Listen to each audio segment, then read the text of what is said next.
All right, welcome everybody to the fourth session of our GIS informational series. We are so happy to have you here, and I am extremely happy to have Lauren and Deb here from Datamark. They're going to introduce themselves, and this will be a 3-hour session. I'm sure there'll be breaks in between. And just for everybody's awareness, this is also being recorded and will be put onto our YouTube channel. So I will turn it over to our GIS experts, and thank you guys so much for being here. All right. Thank you, Jennifer. Great. Thank you. So I'll introduce myself first. So I'm Lauren DiGiovanni. I'm a client success manager with Datamark. My background's mostly GIS. I've been in GIS for a little over 15 years. Public safety GIS specifically, probably about the last 5-ish years or so. Prior to joining Datamark about 3 years ago, I was working at GEFCOM 911 here in Colorado. So I am local. I live right outside of Denver in Arvada. And I am super excited to be here today with Deb. All right. And I'm Deb Rosenbaum. I'm also a client success manager at Datamark. I've been doing public safety GIS for over 21 years. I've done pretty much everything from building data, managing teams, managing projects, managing the whole office, through product management, and along the way must be about 15 years ago now, I got pretty heavily involved in NINA, in the standards writing and the NINA development groups and work groups. So I'm currently one of 3 co-chairs for the NG911 GIS data model, and that's the structure for the data that's going to fuel all these next-gen systems, and we'll be talking about some aspects of that during the training. But so yeah, that's my background, and I live in Oregon. So I had a couple hop flights to get to Grand Junction, and holy smokes, 103 degrees. I was not ready for that. Thank you guys for the convection oven welcome. And yeah, this is good. Pardon the virtual folks, just so you know, I think we had a quick meeting shift, and so I'll try to avoid any chewing noises as we present. But Lauren and I are going to move into the first presentation of some kind of NG911 basics. And the agenda that we have is, let's see, I'm going to switch over to you a little bit so I can see. Yeah, we're going to start just by talking a little about the legacy 911 and the differences between legacy 911 and NG911, just to kind of get a level set on the differences we're talking about.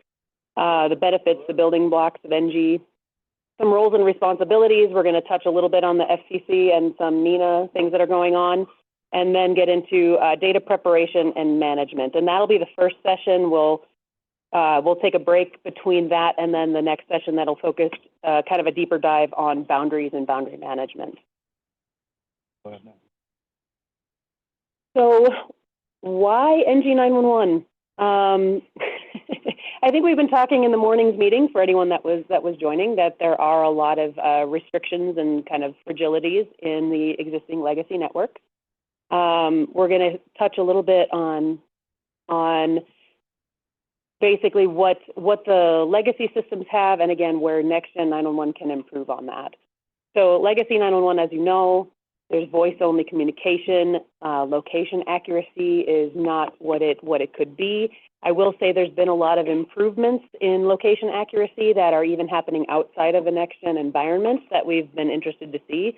But we'll also demonstrate how all of the technology advancements that have happened, the situation is all of it has to be sort of reverse engineered or converted to run off of these sort of archaic and legacy networks. And so there's challenges there in the legacy environment.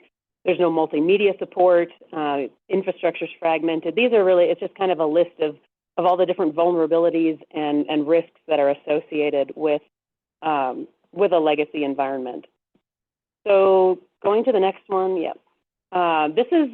all like visuals, right? So this is a good way to demonstrate what we're up against in a legacy environment. So there's all these different communication styles, right? When 911 was first started, everything was really envisioned around a very fixed position, landline, stationary type of technology, and that has evolved leaps and bounds since 911 first came into being.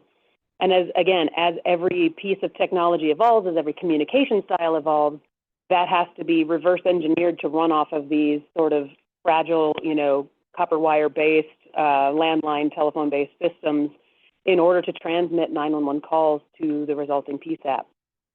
So a landline has to run through the central office, wireless goes through wireless positioning centers, VoIP, you know, anyone that signs up for a landline today is also most likely getting it through your cable service provider, right? It's more of a VoIP line than it is the true copper wire, but it's running through a VoIP positioning center and a text to 911 going through a text positioning center.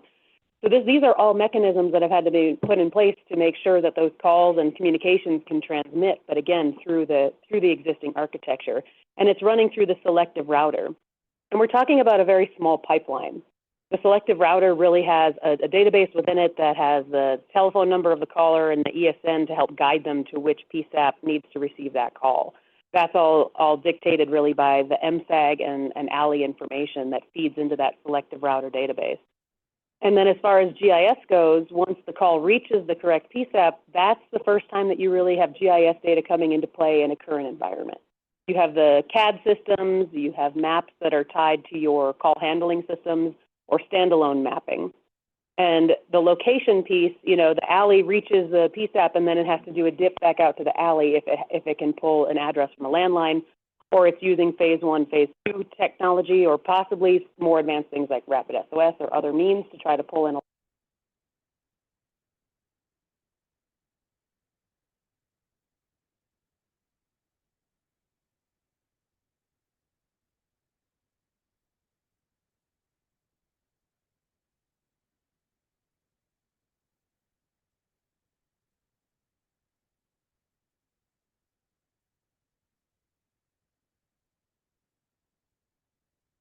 I don't know how. Sorry, I thought. Oh. So they wouldn't hear me chewing in the back. Oh, sorry if you guys missed that. I'm not sure when it got muted. We're taking it out of range. I'm not.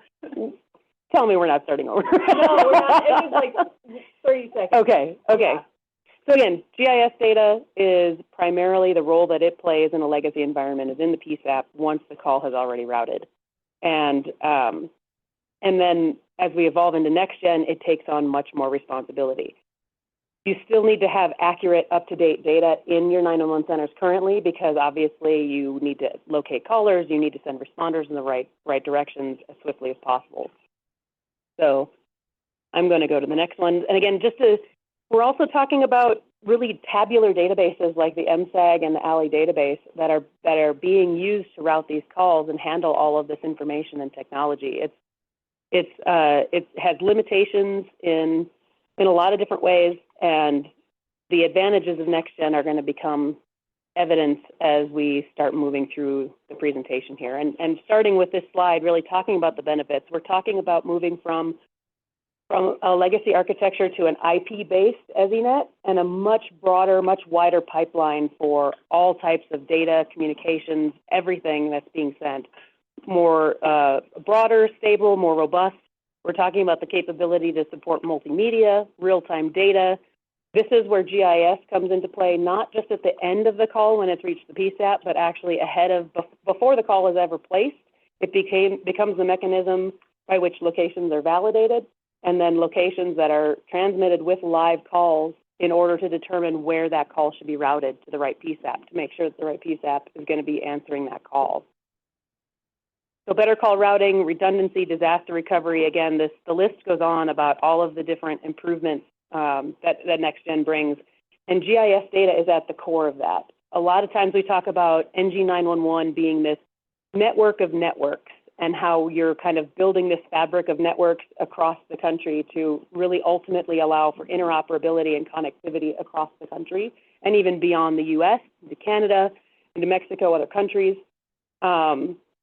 And at the heart of that, what supports that interoperability and that capability to transfer calls like that is all of the network connections, but also the GIS data that is following a standard, that is accurate, that is up to date, and is taking the place of these tabular systems in a legacy environment. And again, sort of the core foundational aspects of NextGen being the EZNet, where all of the NG core service elements are housed. I will say up front, I'll do my best to define all of these acronyms as I go through in case people are not as familiar. It does become an alphabet soup very quickly in NextGen. And anyone that is online and and has a question, wants me to stop, pause, or touch on anything, please throw it in the chat, or anyone in the room, just, you know, throw a verbal elbow and tell me to slow down or define something a little better. I'm more than happy to do that.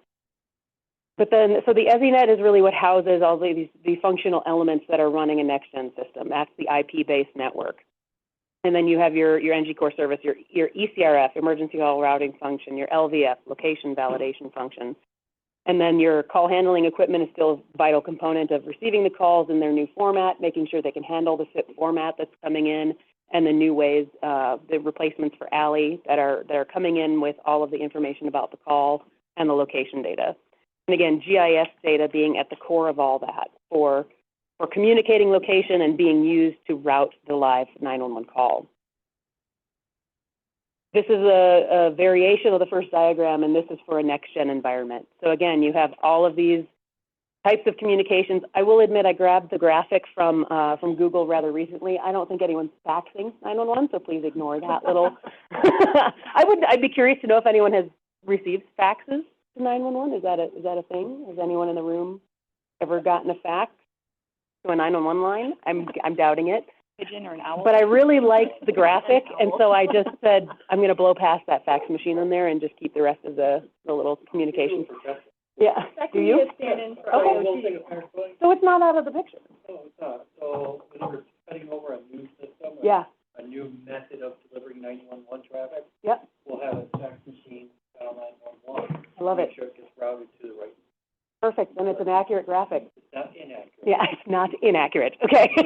That is a good distinction.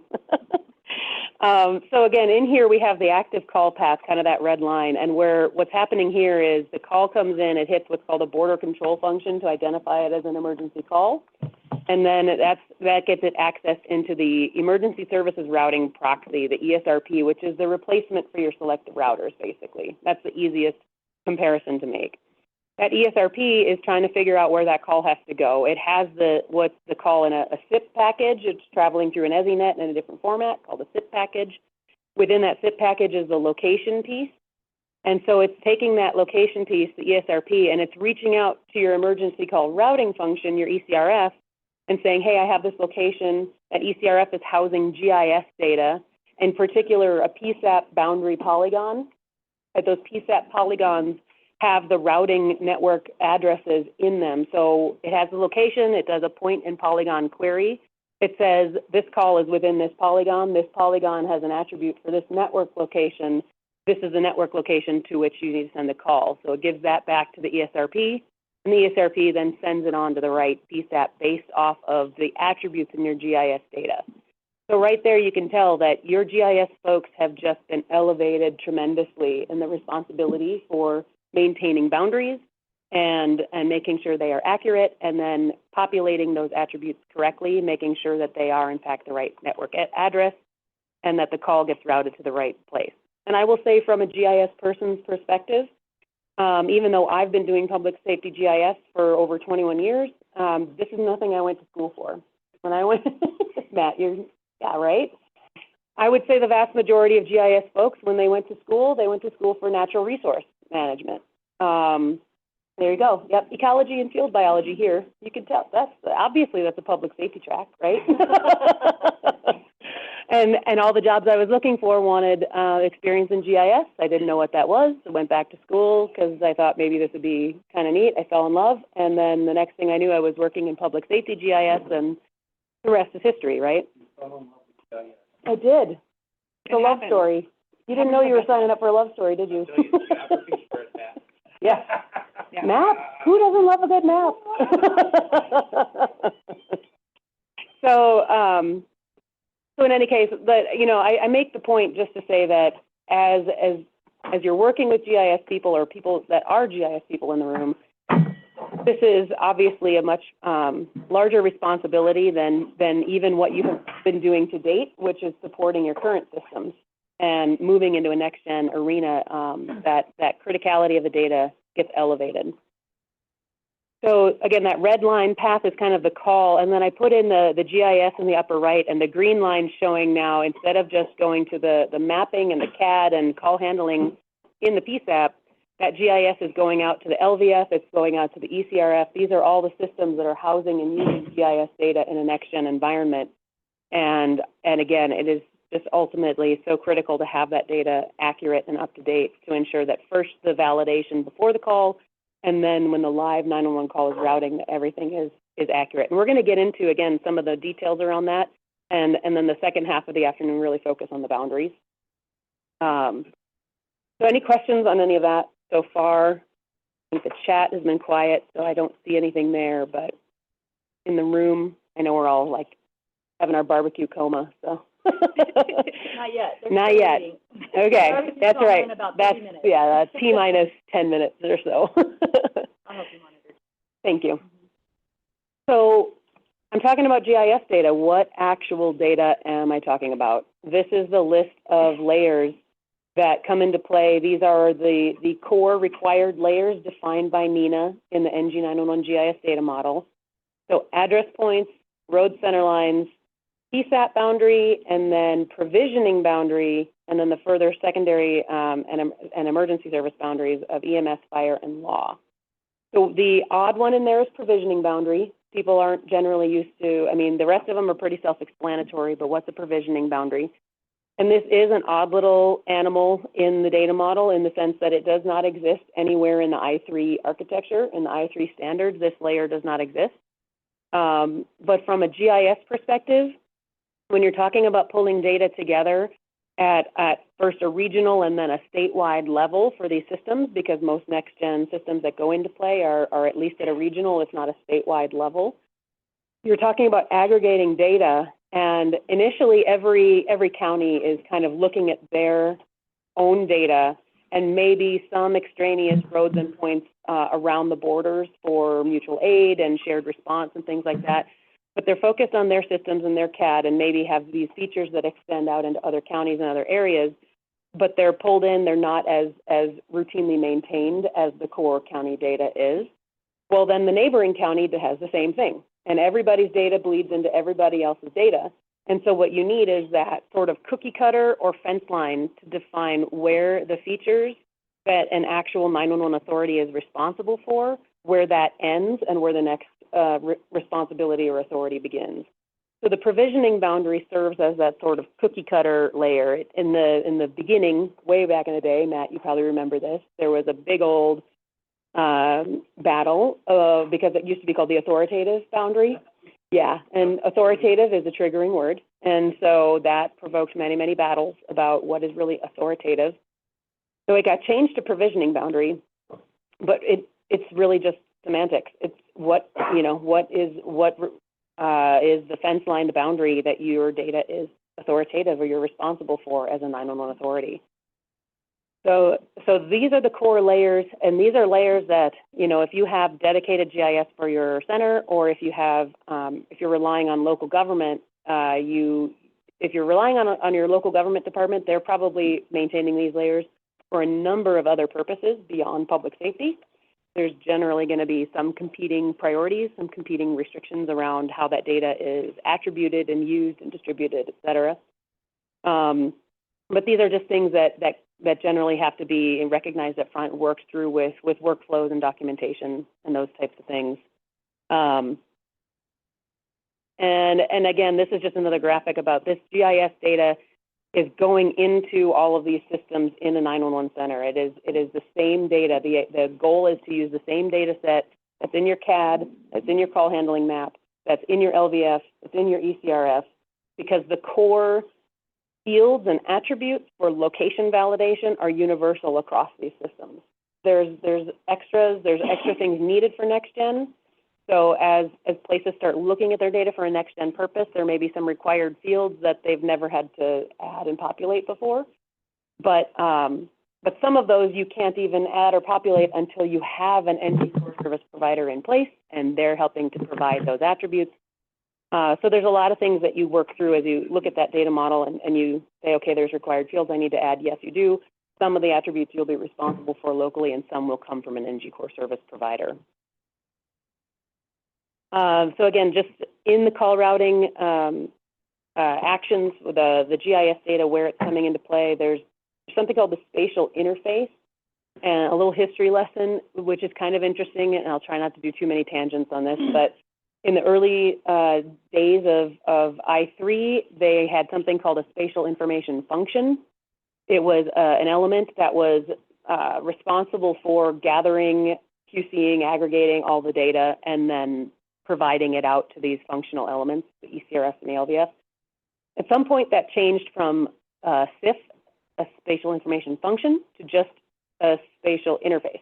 So just the pass-through from where the data is coming from to the elements where it's going. A lot of people continue to talk about the SI, the spatial interface, and the SIF sort of interchangeably. And there's now in the draft form of I3 that's going up in the work group right now, there's a version 2 of the SI that's coming out that reintroduces an element as if it's new called spatial data management, which is really the SIF reborn. So this is how standards, they're always living and breathing, and as implementations and deployments happen and you learn things from them, then you get to revisit that in the standard and make sure, okay, we really do need to handle this with a dedicated function, a dedicated element, and put some parameters around it, what it needs to do. So that's a brief spoiler about future I3 things to come. But the SI is where a lot of the quality control checks will happen, the data transformations, again, the pass-through, the publish into the ECRF and the LVF, and then the ECRF and LVF are what house the data for both the location validation before the call and then routing of the live call. I love this. I can't credit the graphic. This is all Lauren. Yes, Monty Python. Yay. I got to use a reference when I presented at NINA too. It was a different one, but Monty Python survives all. And yes, MSAG and Allie, they're not dead yet. They feel fine. They feel happy. Yes. This is interesting too, because I will say in my earlier days in public safety GIS and talking about next gen and what's coming, a sort of catchphrase was the MSAG's going away. Like it's just gone, it's dead, it's gone. And the reality is it becomes transitional. And really a lot of NG things are transitional. There's very rarely will you see a place go from pure legacy, flip a switch to pure I3 next-gen technology. There is a transition to all of it. And so that MSAG and Allie will exist throughout the transition. And what it really is about is taking those tabular databases, comparing them to your GIS data, and making sure that the data is ready to take on the responsibility of these tables in today's legacy environment. So in particular, the Allie. The Allie is every single landline phone record that could call 911. Everything in that database has to find a home in your GIS data. The MSAG is what controls that Allie. So when you find these errors, and then if something is misspelled, if something is wrong, you go back, you change it by changing the MSAG, because the MSAG and the Allie are currently as close to 100% in sync as possible at the database provider. So your MSAG, I get a lot of challenges and questions around how to compare the MSAG and what do I look for, and you'll hear about 98% match rates and things that NINA recommends. So it really comes down to, again, in my opinion, and as benchmarks in a lot of NG911 deployments that I've seen, the Allie is the resource that is focused on for matching 98% or greater against your road center lines and your address points. Road center lines primarily as at the starting point, simply because not everyone everywhere has a fully complete built out address point layer. When the NINA data model was first published in 2018, it's an 8-year labor of love, Matt and I were talking about earlier.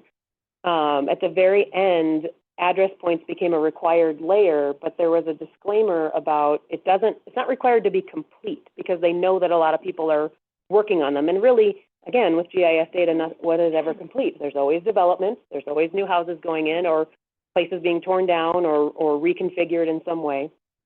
But the point is that most road center lines were the first focus for mapping and public safety. They are more built out and more complete. But address points are the more accurate positional location for where an emergency is actually taking place, assuming they're built out and accurate as well. So you have to be looking at your MSAG and ALI and comparing them to your GIS data layers to see, are they in sync? Can that GIS data step up and take the place of MSAG and ALI in these next-gen systems? And the roles and responsibilities, there's really kind of three core thoughts to think about in NG 911. It all starts with the address, right? The addressing authority, who is assigning your address, where is that coming from, and hopefully it's following an organized addressing scheme and ordinances and things that make sense, that you're not having, folks that I've seen a lot of things. This could easily turn into an addressing therapy session. I'm not going to let that happen. But I'm guessing a lot of people in this room have stories of your own about interesting, convoluted addressing that has been put in place. So it starts with identifying and assigning addresses as accurately as possible in a way that it's going to be clear from anyone looking at the map and any responder on the ground that's trying to reach that location. You'll be able to drive down the road and see clearly that the numbers are increasing correctly, that odds are on one side and evens are on the other, and things make sense and they're easily able to navigate. Then you have the GIS data providers that are taking all of that address information or serving as an addressing authority themselves and building all of this data that is the foundational building blocks for everything in NextGen. And then the 911 authority is that overarching identified person that is taking, this is our GIS data for our region, this is what is to be used for routing calls, and providing it to the NextGen core service provider. So just assign your addresses really well. anyone that has that responsibility. I always say to like stop the bleeding, Stop the bleeding, yes. From, now that we have this knowledge of where these addresses are going to ultimately end up, go back to the very beginning and make sure that no more poor addresses are continuing to be assigned. Mm-hmm. Because unfortunately there are still people that may not have the knowledge of how these addresses are being used further on down the pipeline in 911. So they may not realize how important it is to follow systems when you're assigning your addresses. And it's very dicey to consider anything along the lines of readdressing. I will say that I have participated in a number of initial addressing and readdressing projects where addressing has gone wrong, gone awry, and it is so very politically charged to try to do any readdressing. I'm sure people in the room also have experience with that. If you can get it right from the beginning, that is the best. But at the same time, if there are areas that are very, very wrong, hopefully somebody's willing to fall on the sword politically to pursue that, because you're going to get challenges from residents. You're going to get challenges from everybody. Nobody wants to change their address.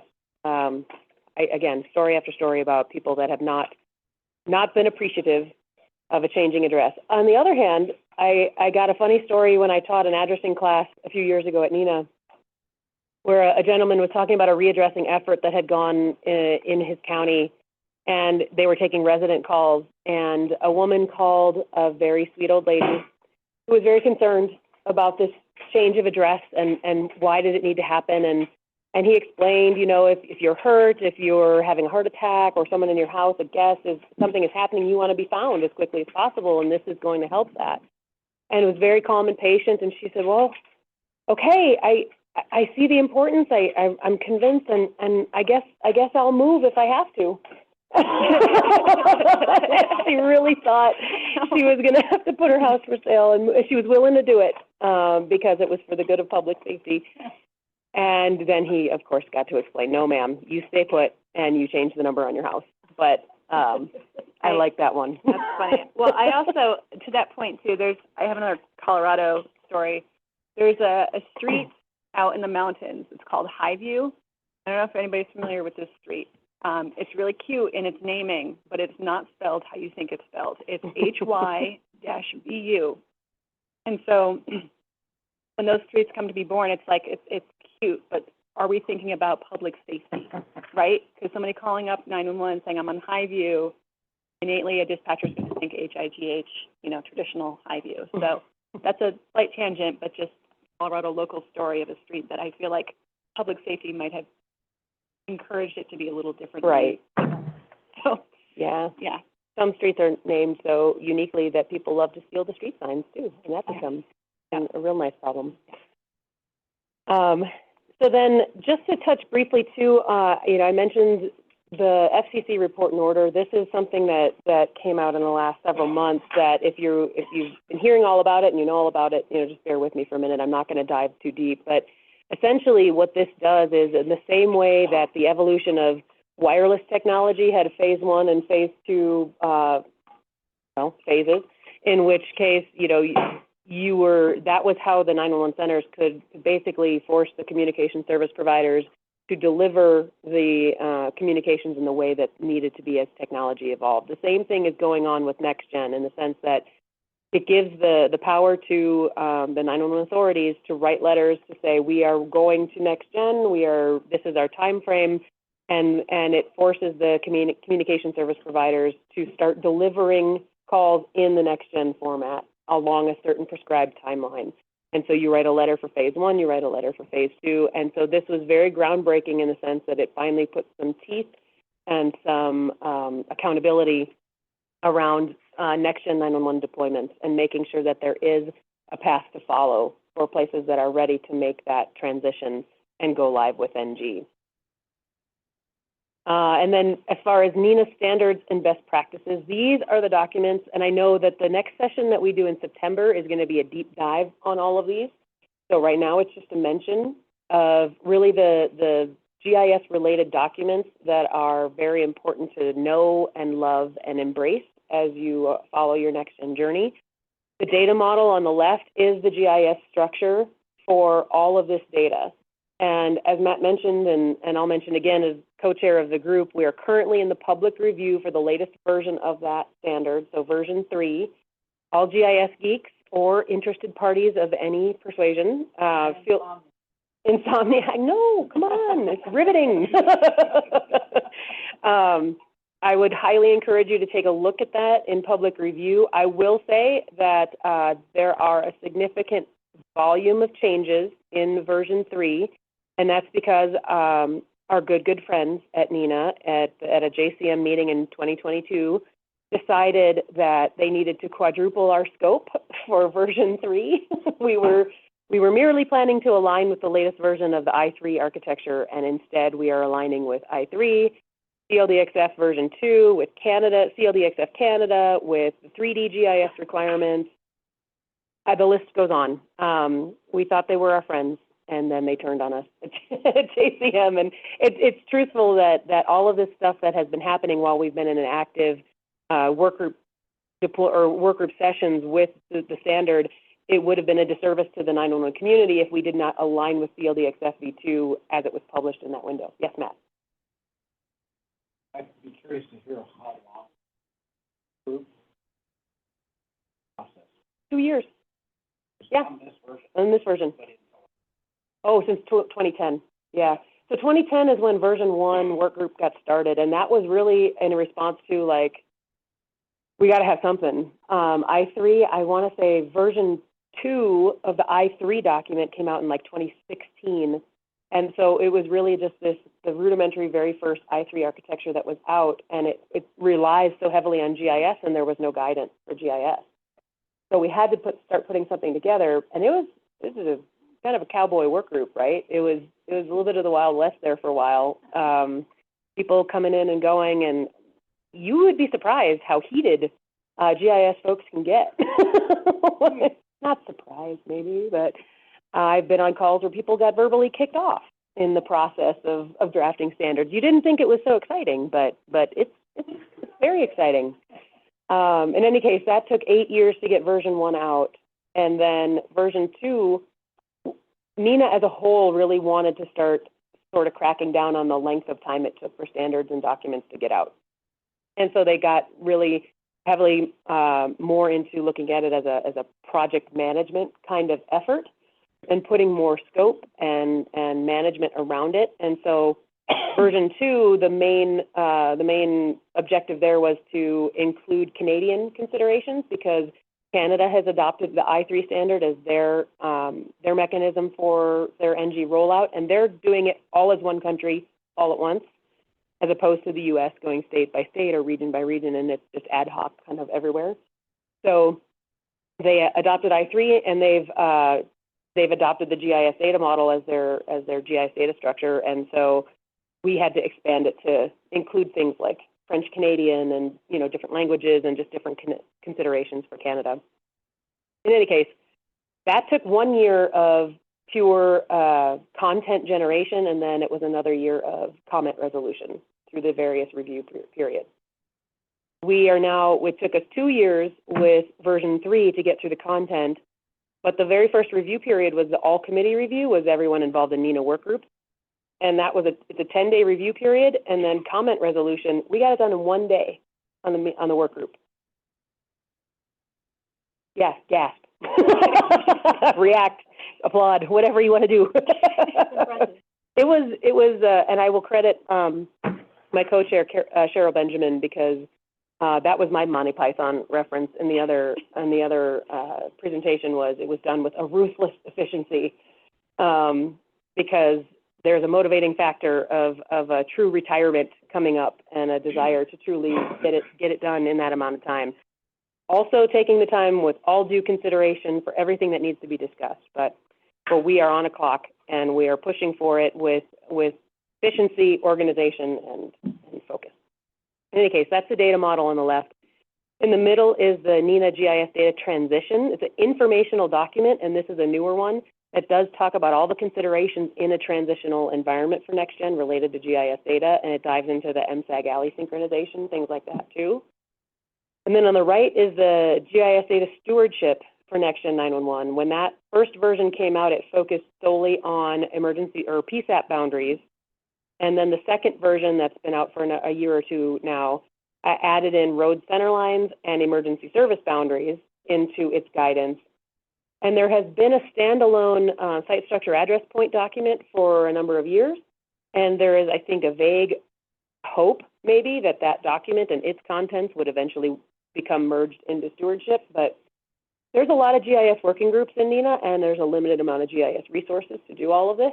And the same way that in the meeting this morning, people get the job duties expand, and suddenly you can't spend as much time on these types of things. And NINA is all volunteer. All of the data standards development, it's all done volunteer. So these are the ones to take a look at, and as you're starting to work through the specifics about comparing your data and checking your data quality. And then we're going to move from here into data preparation and management, and Lauren's going to start talking now while I have a little lunch. Yeah. Any questions for Deb before she takes her next bite? I don't see anything online. All right. Again, online, if you have questions, feel free to throw them in the chat. So let's talk about data preparation and management. Obviously, we can't go through every single scenario on how you have to adjust your GIS data. That's very situationally specific. But just, you know, being the industry that we're in, we've kind of come to realize that there's an efficient order in which to tackle preparing your data and managing your data. So I'm going to talk about that. All right. So the first portion is the MSAG centerline comparison. This is really important for data synchronization. So we're ensuring that the GIS data sets, you know, replicate the routing logic of MSAG to avoid misrouted calls. So, you know, Deb touched on this a little bit earlier, but it's really important that your MSAG data and your road centerline data tell the same story. So whether you're in the NG911 system or you're in a legacy system, and remember, we're working on interoperability between, you know, these agencies are all different steps. We want to make sure that we're ultimately getting the call routed properly and getting first responders to that same location. If they're telling different stories, you have somebody coming in that's either a different system, mutual aid, whatever it is, you can end up with different results. We don't want that to happen. This is also important for gap identification. So this can help reveal missing addresses or like mismatched street names. So a lot of our street names are, you know, Greenview, Greenview. One system might have it with a space, and one of them might not. And you have to find these things and make sure that they all align. So again, comparing the MSAG and GIS can help you find these things, especially if, you know, you feel like your MSAG data is really accurate and you're still working on your GIS data. You can kind of use one to support the other, as long as you know what is the most accurate and authoritative, for sure. But, ultimately, we want to have our GIS data be as accurate as possible. So, and then also for transition planning. So, when we're comparing our MSAG and our road center lines, it's just helping the agency kind of phase out the MSAG reliance. Okay, so we want to take the best of the MSAG and bring it into the GIS, basically. Is there anything else you want to add? I'm just curious, both in the room and then online, if you throw it in chat, who has done some of this initial comparison with MSAG, Allie? Okay, I'm seeing some hands. Mm-hmm. And again, those online, if you've got war stories, please throw them in the chat. Yeah. I'm just curious if you found right off the bat what kind of match rates you were finding as you started the process. Started out quite low. Yeah. It's kind of scary. Yeah. Initially, very low. Clear that my Mm. Mhm. validate Mhm. Mhm.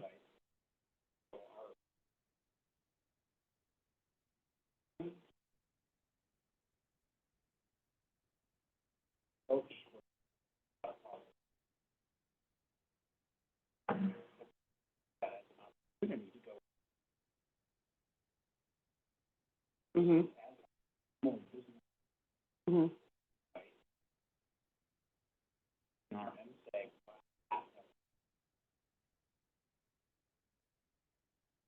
Nice. that involves Mhm.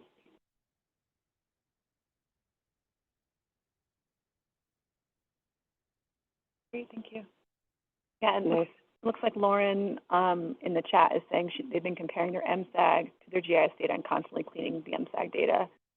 And then Tina's saying that the more they check, the more they find. The more you want to check again. Yeah, exactly. Well, and that's what it's a repetitive process. It's never a one and done, Mhm. right? And you're Mhm. probably, maybe you're going to touch it. I don't want to steal your thunder. Yeah, no. It's, yeah, I mean, like you said earlier, right? Mhm. Everything, your GIS data changes. You want to make sure MSAG's keeping up with it. Mhm. Like, you're constantly, it's a cyclical thing where you have to kind of make sure everybody's being pulled forward together. What was I going to say? I've already forgotten what I was going to say. It'll come to you. Yeah, it'll come to me like tomorrow morning. I'll wake up and be like, oh no, everybody get back together. We have to talk about this again. And I will say too, did it prompt you to write, like, sit down and focus on writing workflow, oh, absolutely. SOPs? Yeah. SOPs, but also sort of a standardized approach to departments. I love that. Yeah. So important. As you said earlier, that's the foundation. It starts with addressing. Yep. That's what I was going to say. So, depending on where you're at, you might have somebody with super robust GIS skills who very, very quickly can come up with a method on how to check these things. Or you might be in a situation where you just don't necessarily have those GIS skills or the bandwidth for it. But we encourage you to chat with your neighbors, kind of see how they're doing it. Maybe there's somebody in the county next door that has a great process. And then of course there are vendors that have tools and solutions that can help you with this as well. So that's what I was going to say. All right, now I've moved this, now I can't move forward. Okay. Okay. I love Zoom panels. I feel like I always have things open in the most inopportune spots. Okay. All right, so the second portion, boundary creation and updates. So we've gone through, we've kind of looked at our MSAG, road center line comparison. Now we want to look at our boundary creation and updates. The reason why this is really important is because your boundaries can impact some of your other GIS data further on, right? So if we're splitting road center lines, we don't want to be rearranging our road center lines to accommodate a boundary and then come to find out that boundary is actually in the wrong spot. And you're doing something twice, and nobody likes to do anything twice. So looking at your boundaries and getting those nailed down, and also don't underestimate boundary work, because most often it requires conversations with, even internally. It could be like with your fire chiefs, your law chiefs. It could be external conversations with your neighbors. It could be like, hey, my node is this location, where's your node snapping to? You know, we have to have, and we'll talk about this in a bit in the boundaries presentation, but we have to have perfectly seamless boundaries, like node-to-node seamless boundaries. And so sometimes there are, again, conversations that have to happen, and then there's discussion, and it can take a while to nail this down, and we want to be doing that before we start getting too heavy into altering our road centerline work, because, again, we're splitting out boundaries, we have to arrange the road to accommodate it, and then checking those attributes and everything makes the most sense to do boundaries first. So I just wanted to mention that part. So that's why that's number 2, is boundary creation and update. Try to be tackling those boundaries pretty early on, which is, you know, certainly in alignment with the, you know, Colorado's initiative to start working on boundaries first, right? So I'm looking at PSAP boundaries. So that's highly recommended. So. Okay, the third portion is location data normalization. So now we're kind of talking about like your address points and your road center lines. It's good practice to evaluate the pipeline of, you know, if your addressing authority is outside of your PSAP, evaluating the pipeline of how you're receiving that addressing data, make sure things aren't falling through the cracks. You know, there's a lot of workflows where the, you know, address notifications come in as like a PDF, or it comes in as like a piece of paper in the mail. And no offense to USPS, but I think all of us have experienced losing something in the mail. So, you know, making sure that your addresses are as complete as possible, you know, doing some sort of addressing audit. Again, vendors can help you with this. But if you're working on your data, you know, be considering what alternative data sets could you possibly reference, sort of cross-check your addresses. You know, I always think about, we talk about the synchronicity between the GIS data and like your MSAG and your alley, but, you know, those could be synced, but you could be missing an entire subdivision. And technically, the MSAG and the GIS are synced together, but are they complete? Like, does it tell the whole story? And of course, you know, Colorado being Colorado, things are being built all the time. So, you know, definitely encourage you to be exploring alternate sources to kind of supplement your data. And of course, you're going to want to vet them, you know, make sure they're real addresses and everything like that. But I think you mentioned USPS and like utility databases. mm-hmm. Has anyone done those types of efforts too? Grabbed external databases like that to try to make sure everything you have is mapped? Keep looking at the node there. Well, Every time anybody goes in, and it's selling, right? well, that's frustrating. The problem with USPS database is don't take in physical address for which you have a PO box and physical address. Right. Mm-hmm. So that database, there's some problem with that. Citizens, other delivery, FedEx, they subscribe to that database, but have thousands of addresses. Mm-hmm. Pretty cluster box. Yeah. So, word of caution. Yeah. It can be, but Well, and it's the same way that if you only look at the alley database, you're getting a small fraction of the actual physical addresses, right? If you add in USPS, you get a much larger swath of the existing addresses. If you expand it and have access to utility databases, that's the gold, right? So we started with assessor's database. Yep.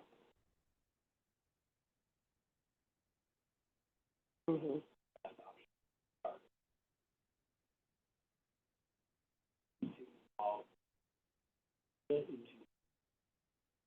Yeah. Yeah. And it's a challenge. I mean, again, the hope is that there's also a strong process in place for any building and any new development with building permits and things like that, that it will funnel in and get added. I know there are places in the country and I've heard of some very interesting stories up in Alaska where there's no no real governing over what is built and how it's built and where it's built. I mean, and then the challenge, of course, is now certain places you don't want to be found, right? People will also say that. That's why you go to Alaska. You don't want to be found. That's not everybody, though. I mean, when it's what you say until the moment when you're having a heart attack, right? Mm-hmm. And then you make the call, and you have no frame of reference, no good frame of reference for how to get that person the help they need. So just a note, I mean, again, as we're talking about data normalization and this idea of making sure that not just looking at the data that you have, but looking for data you may be missing is a very important piece. And there isn't a lot of governance from NINA around that necessarily. I think some of that may change. That's another effort that may be coming down the line, some addressing guidance, but just something to be considering in your data normalization and prep. Yeah, Matt. Be very cautious about the validity.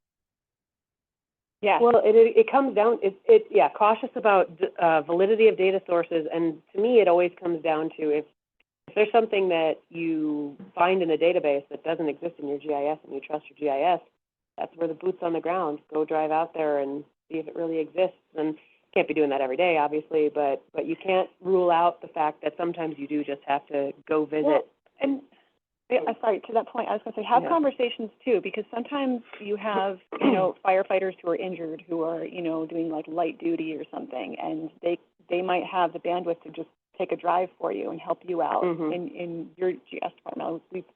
I think at GEFCON we did that for some fire hydrants that we weren't quite sure on the placement of. So just get kind of creative with what resources might be available to you to help you with the ground truthing.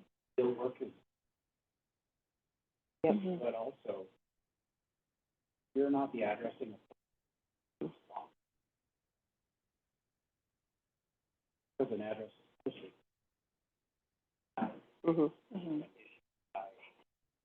What do you mean? People don't make up their own addresses. go back and confirm it, the governing body. Yes.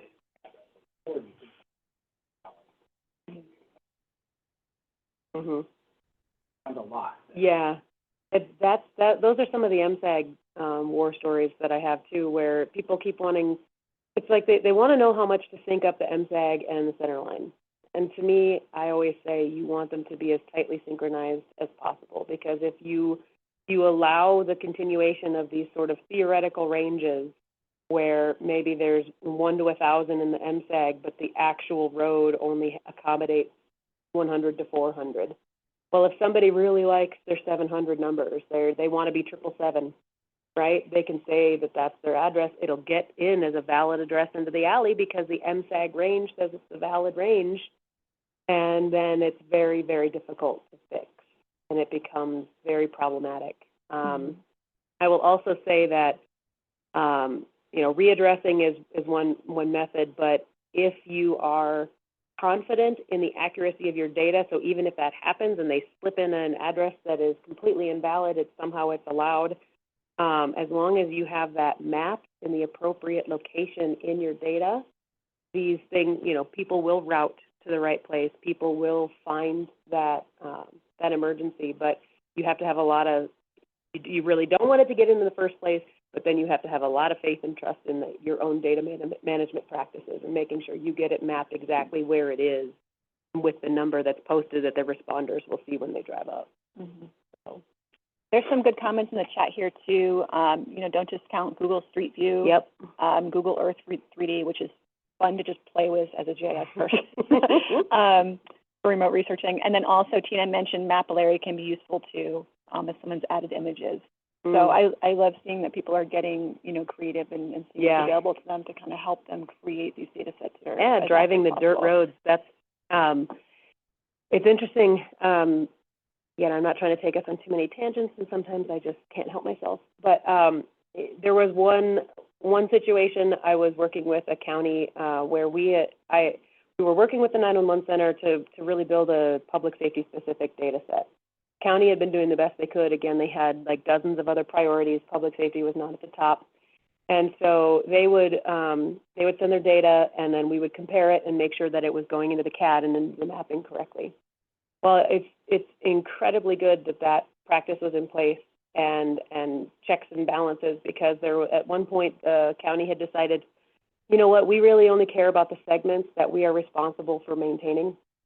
We only care about the mileage we have to report on what we have responsibility for. So all of these private roads and dirt roads and whatnot, we're just going to delete them from our database because we don't want them. We don't have to maintain them and count them in our segment count and whatever. Well, there's a lot of people on those roads, a lot of houses, a lot of 911 callers, a lot of everything on those roads. So we were doing the comparison with why did the feature count drop drastically from one submission to the next? And started looking into it. It's all the private roads were deleted. And so, you know, we were able to tell the folks at the PSAP, hey, we caught this, and we're not going to, you know, we're going to do some work to make sure we don't process these deletions the way that they came to us. And we're going to make sure that those roads stay in, because, again, these are... We just dropped the Zoom link. So We dropped it? I did. You did? Still on it? I'm on it. It looks like I'm on it. Did it stop sharing? Oh, can they, Can someone online validate that you can still see and hear us on the Zoom? Okay. All good, Tina says. Great. So, all right. Keep talking. She works for our county. Oh, nice. Perfect. Okay, very cool. So yeah, just a note, you know, these are some of the things that come up, and why a focus on public safety GIS, and there's just some nuances that you have to think about that maybe some local government GIS may not know some of the. Yeah, I mean, it goes back to Matt's point earlier, where it's kind of like vetting the data that you're using, but also be thinking about the use case of, for what that data was originally purposed for. Like you're saying, if it's a roads department and they're only concerned about, like, you know, which roads they have to, are paved, which roads they have to monitor, don't just take that data set and just assume that it's complete for what you need it to be for, you just use it for.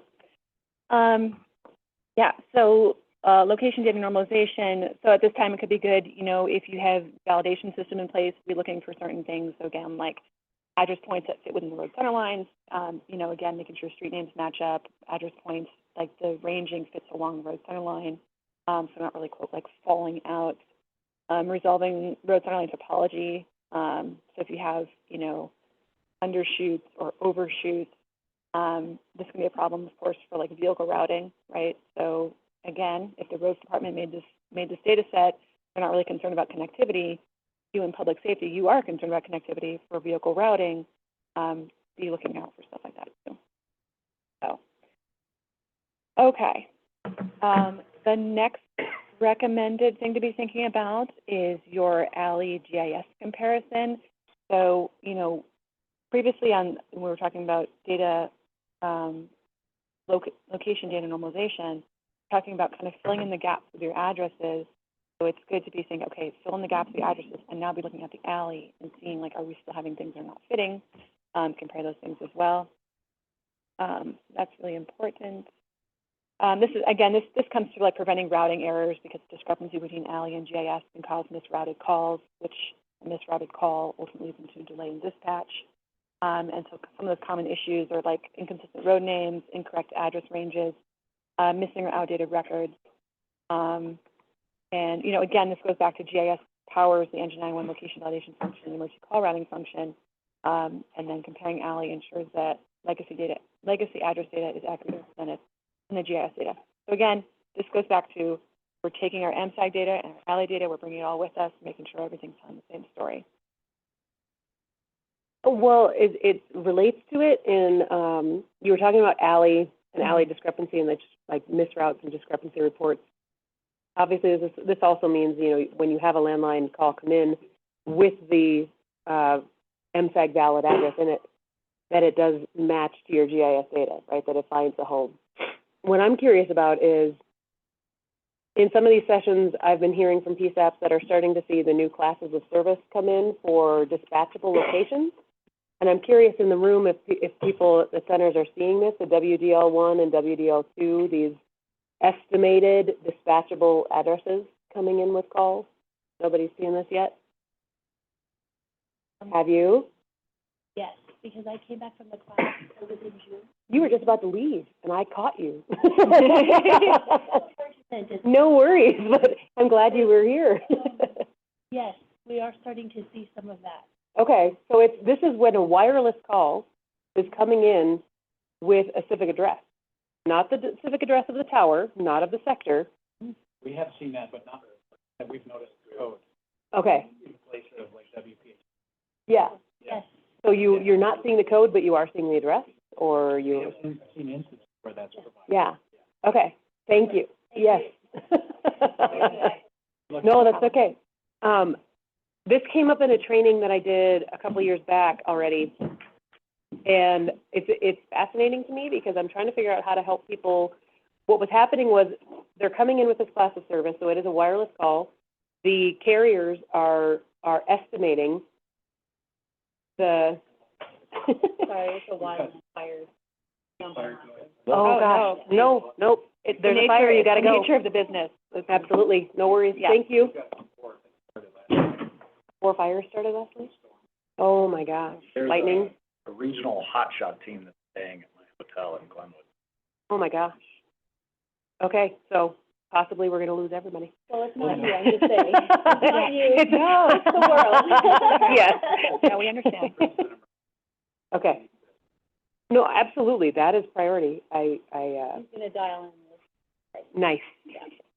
Well, so just touching again on that, it's been interesting to me because I'm trying to figure out how widespread this is happening and what people are finding, because again, what's happening is a wireless call is somehow at the wireless positioning center getting an estimated address. What data is being used? Don't know. Is it a commercial data source? I mean, in states that don't have next-gen efforts, where there isn't state-level consolidation of the data, we're not sure. So this person was asking, they, as a GIS person, they were getting this error report from their dispatch saying, hey, this call came in and this street name is spelled wrong, and you got to fix it. And she's like, I can't fix it. It's not my data. I don't know how to fix this. And so I keep poking at some of the different contacts I have to try to figure out, like, what is the source of truth here? What data is being used, and what is the path of resolution for folks when those estimated addresses are wildly inaccurate for the local data and all of the other mapping that they have in the center. And so I don't have a good answer for it right now, so I keep polling the audiences when I present to figure out if anyone has encountered this and has a solution or has found a successful path to resolving these. But I'm also finding it's maybe not quite as widespread as initially thought. Yeah. I will say, I know for Wesco, they have multiple mapping sources. They have Yeah. the Vesta map, which has our local data, Mm-hmm. their CAD map, which we also supply the accurate local data. Mm-hmm. A new avenue I just discovered in MENA 2025 when we visited the Rapid SOS booth is their solution supposedly has the capability, I don't know what tier, but to utilize your local data Yep. in their portal rather than whatever commercial. Because at Wesco, they'll use Yeah. all 3. It kind of depends. Their hands are living here. Their map is auto-plotting with the alley spill. Yeah. Or, if they get nothing, if something, there's an alley problem or something, and they take a peek at Rapid, so. Yeah, with Rapid SOS, you can, with a paid subscription, you can add your locally authoritative data the same data that would be in your CAD and your other solutions. Yeah. So yeah, that was just I always like to pick on the audience a little bit, and nobody put it in the chat, so nobody else, I think, maybe. Drove them right out of the room. I did. This is why I can't always pick on audiences, but. No, it's interesting that you're saying that. Scare them right off. Okay. So the last portion of our need for order here is data maintenance, and this cannot be overstressed enough, is having a plan to continue to be NG 911 compliant and ready, right? It's not just like, okay, my data's in the right schema and I've done all my topology checks, I'm good. I can retire now. No, no, that would be great. But make sure you have a plan in place and, be advocating for yourself if you need more resources, because this is a lot of work to do this, and then keeping it accurate and up to the standards, which, as we discussed, do evolve and do change. come up with a plan for your organization to make sure that you can do the maintenance to keep it going and keep it reliable and accurate. So that's our need for order. Questions on need for order? Seem pretty intuitive. Yeah, riveting. Okay. All right. So let me just move this out of the way. All right. So how do you know where your data stands? Be thinking about like your data turnaround too. So timely updates are crucial. There's, you know, I don't know what document, it's like the 72-hour rule. And even that is I think still kind of being explored more in how you interpret the 72-hour rule. Right. But, you know, obviously if somebody calls in 911, we discover that their address is missing from the data set. They call in a week later, it should not be missing from the data set. You are now aware of it. It should be, you know, so be thinking about stuff like that. Timely updates are important. Establishing regular data refresh cycles, whether it's monthly, quarterly, based on jurisdictional activity. So, you know, have the conversations for all the stakeholders, make sure that you're keeping your data up to date and refreshed. You know, things like boundaries, there's annexations, there's things that change. You know, maybe these two fire chiefs had this like handshake conversation. Well, hey, we actually have to move this boundary because it's more accessible from this jurisdiction than the other jurisdiction. And that, again, has to do with like an ESB, which is more secondary, but still important. So those things can change. You're thinking about how you validate your data. So some of the more, you know, savvy GIS people in the room might have some scripts, might be using, you know, attribution rules, you know, domains, things like that, just to kind of keep your data as clean as possible. Again, if you need assistance on that, you can have conversations with vendors that can offer you a lot of guidance with that as well. Or, you know, talk to your local GIS guru who maybe is in the county next door to you. Because there are a lot of those in Colorado. There's a lot of people that are very GIS savvy. Level of maintenance, determine whether ongoing maintenance will be centralized, if it's like state entity led, or if it's going to be distributed, like managed by local agencies. You know, this is kind of analogous to like the provisioning boundary, where it's kind of like who's going to be responsible? Who's going to be like a sort, like, you know, supplying this data? That trickles down into all aspects of it. Who's going to be responsible for keeping this data maintained and accurate going forward? Let's see. Core service provider requirements and workflows, again, that's dependent on your actual core service provider, right? So make sure you're having conversations to understand, make sure that your data is meeting the needs for NG911, also your core service provider, because that can change a little bit. Anything you want to add? Just to say that, you know, you'll even see in NENA documents a lot of times reference your NG core service provider for specifics around things. There is a standard GIS data structure, there's a standard I3 architecture, but there isn't necessarily at this point a listed, published standard list of QC checks that are considered NG911 requirements. There's several vendors who have come up with very similar sets of checks, but there's always little nuances between the different vendor providers and the logic that's used for the checks. And so you may have your data being checked by one tool, whether that's something you built on your own or whether it's a vendor solution. And then your NG core service provider may have their own checks with slightly different logic. So there may be some things to navigate there, but the core set of checks, the basics for validating locations and having seamless boundaries and things like that are pretty universal, but just be aware that there may be some very, you know, specific NG core service provider nuances as Colorado moves in that direction. So this last slide's just a little bit redundant, but again, MSAG Alley has to come with us, so be thinking about your legacy data. So, you know, the NG911 schema, it has fields to store your legacy data so that it can tie into those systems, and that's why they're there. The legacy data is not those data fields are still important to maintain because they can. I think most of us in the room know that, but for those who are not familiar, the NG911 schema is designed to support NG911, but also to be able to tie back into some of these things that we're kind of transitioning out of. And I'm trying to think of the interesting thing about this is that the version 3 of the data model actually introduces another legacy field. You'd think you wouldn't be introducing legacy fields at this point, but in the NENA MSAG alley schema, it has a county field, and that county field is specified as like a FIPS code, an alphanumeric. And then in the next gen GIS data model, the only county field is the fully filled out CLDXF compliant one.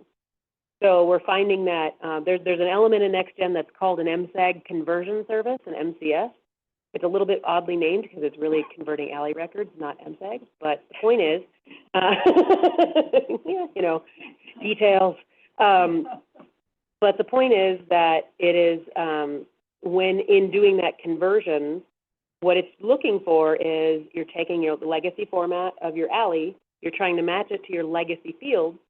So it's trying to match a FIPS code to a non-existent county field or possibly a fully spelled out county field, but it's giving you a FIPS code.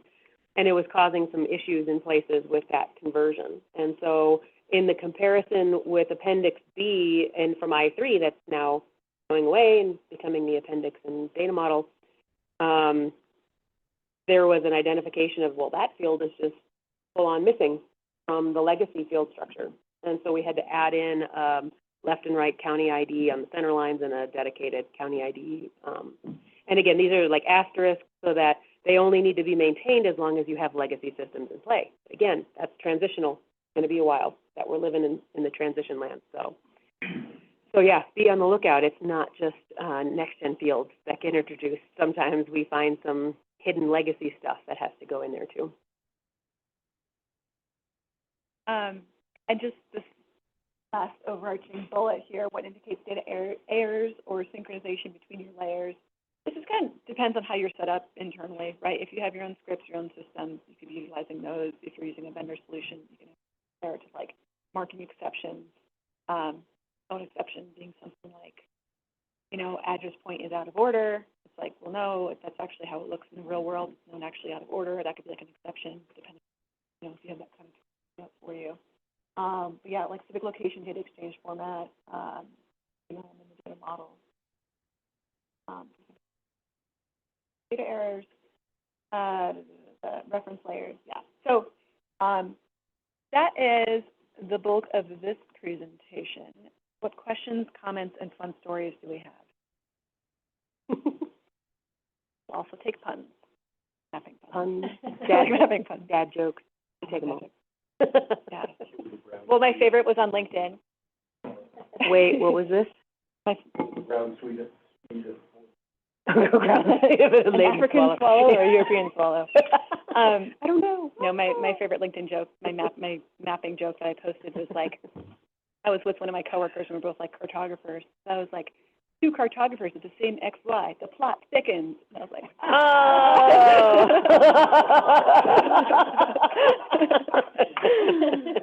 yeah. Nice. I'm a really cool person in case you can't tell. All right. Let's take a, 5-10 minute break, kind of? Your show. Yeah. Well, there's a joke in the chat. Ooh. What do you call a map of an outhouse in the woods? I like that. A shaded relief map. I like you, Rachel. That's a good one. That's funny. All right. Feel free to flood the chat with more. While we're going to take about 10-minute break. Yeah. Let's do 10 minutes. Take a break, stretch your legs. Virtually, you're probably doing that already, but we will too. And we'll reconvene at that's West Coast time. 2:35. I was like, wow, it's only 1:36. No, that's because my computer's in Oregon time. Okay. Yeah, 2:35. We'll come back. Okay, we're gonna put you guys on mute. Thanks, guys.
mute. We're gonna come back, All right. come back online And we're back. and start talking boundaries, Yeah. so. Okay. That's right. All right. Hey, I gotta keep everybody on track here. Okay, so we're on to the next leg of our journey. We're going to talk about NG 911 boundaries now. And we have already done our introduction, so we'll skip over this thing. Okay, so, all right, let me just make it a little bigger so I can see it. Okay, most of us know what a boundary is, but just for fun, I got a little definition on a boundary.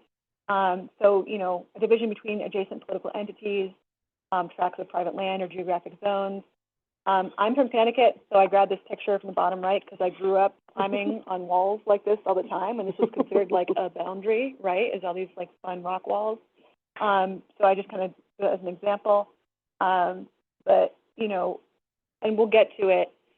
I think the point I'm getting to here is a lot of these boundaries, I don't want to say are arbitrarily established, but they're not necessarily established with public safety in mind. It could just be like a straight up line that's drawn, and that may not be reflective of the actual first response that's required. So we'll get to that. But it's important to think about, you know, where the boundary originated and what it has to look like now for public safety purposes. Okay, who manages boundaries? This can be done by a number of different entities. So obviously there's like a GIS department, they could be managing them. Planning and zoning, this is usually very common, so they influence boundary definitions at like the local level. The work affects jurisdictional lines and service delivery areas. So this is important for, you know, especially if you have a GIS team that's independent of planning and zoning, they have to kind of work together. Also public works and utilities. So for things like water, sewer, and electrical, they have to align with administrative boundaries, and they can help detect anomalies or gaps in boundaries. Public safety 911 authority can be managing boundaries as well. So especially, you know, a PSAT boundary, provisioning boundary, ESBs. I'm going to talk about, on the next slide, emergency services zones that have transitioned into emergency services boundaries. So we'll kind of explain the origin there. And then also, state entities can play a coordination and oversight role in boundaries as well. One thing I know is interesting in next-gen deployments that comes up is there's always a question, usually when we start talking about that provisioning boundary and how the data is going to get pulled together, a lot of times the provisioning is synonymous with like a county boundary. You're getting county data sets. And then we also get a lot of, well, I'm a county, but I'm not in charge of my county boundary. And what do you use as your county boundary? And what, do you use a state level resource? Do you use a broader resource? So there's even some of the most, what you think would be basic, straightforward questions and answers have to be navigated as you start figuring out what is the actual boundary to follow in a next-gen deployment as far as provisioning. And again, are you going to ask each county to upload their own county boundary and then have a lot of fun trying to reconcile all of that patchworking together? And I think I'm triggering some GIS folks in the room with that. County boundary, State two different constitution. ways, Oh, that's fun. and we have two other counties argue with over what. No, but there's no arguments in boundaries. There are ways to deal with it. Yeah. Get ahead of it. Well, and the thing that I always come back to is we are talking about creating functional boundaries for 911. We cannot, yes, there are specifics around, you know, when you get into the responder territory and which responders to send and all of those different things, but you need it to be functional. You cannot get lost in the legalities and the legal descriptions of things when you just need to resolve it and make sure that a call route or a responder, the right responder is sent. Like, you have to get it to the functional accuracy needed for your 911 systems. So, So a lot of these county boundaries run along, Yeah. so there's really not. right, Yeah. right. No, but people hike those mountains. People do like those. Yeah, and then they get lost and fall down and things happen. What? And I know. No, they don't. What are No, you search and talking rescue's about? not a thing. do People are nothing so bad in the careful. Everyone is so responsible in the backwoods. There's no bears. Bears are not the problem. Yeah, It's the humans that that's are the true. problem. That's true. But yeah, just a note as we go through, keep thinking about when we talk about boundaries, think functional boundaries, and some of the legal boundary issues, have to be kind of set aside and come to a good compromise on a functional boundary. And I have a good example of that coming up that we'll see. So I will show you all that. So what boundaries we're talking about today? PSAP boundary, provisioning boundary. We've talked about the difference between those two earlier. Emergency service boundaries. So I think most of us are familiar, but in case you're not, a lot of us have been maintaining emergency service zones, which is basically a singular layer that for each unique combination of fire, EMS, and law, there's an emergency service number assigned to a particular polygon. So if your, let's say your fire agency covers the entire span of the county or something, but there's a split in law, that law covers one side and maybe like sheriff's office covers the other side, you would potentially have two different polygons there in the emergency service zone, because even though fire covers the whole thing, there's a differentiation between the law. So now for NG911, we're supplying 3 different layers, law, EMS, and fire. And so all of those have, for GIS purposes, been dissolved, right? So they've all been split apart and have their own respective layers. So, that's the difference between emergency service zone and emergency service boundaries. So as we're talking about NG911, you hear more about ESBs, not ESBs, which is fun because you have to over-enunciate on that last letter to do. And something I just noticed that we'll have to update at some point, I'm surprised I didn't catch it before, is that in the NINA data model evolution, again, expanding for considerations outside the U.S., law is now police. You'll see police boundary and reference to police for URNs, because in Canada, law is really a reference to the legal system, not law enforcement. And so, I didn't know that. yeah, the neutral term agreed upon was police, even though there are lots of folks that still have issue with that in the U.S. Yeah. They don't. Just, I know. But when you see Doesn't the, have. Don't they call them like Mounties or something? yeah, I thought they called them The different. Mounties are I think it's a federal entity, would be, and then they have local police, and that's it. I don't think they have county, Yeah. law enforcement. Yeah. But all this goes back to, in an NG911 deployment, the initial routing of a 911 call cannot happen without the primary PSAP boundary. So these boundaries are super crucial. And the reason why we chose this topic today is because Colorado is taking steps to first, put together all the PSAP boundaries and get those cleaned up and get that sorted out first. So let's see. That's all I really need to mention. Okay, talked about the origin of the emergency service boundaries coming from emergency service zones. Emergency service numbers are mentioned as well. Thinking about where these boundaries originated from, again, can help explain why sometimes you have these lines that are chopping through a geographical feature where you're like, that does not make any sense. But from a political perspective, it probably made sense to just drop a line.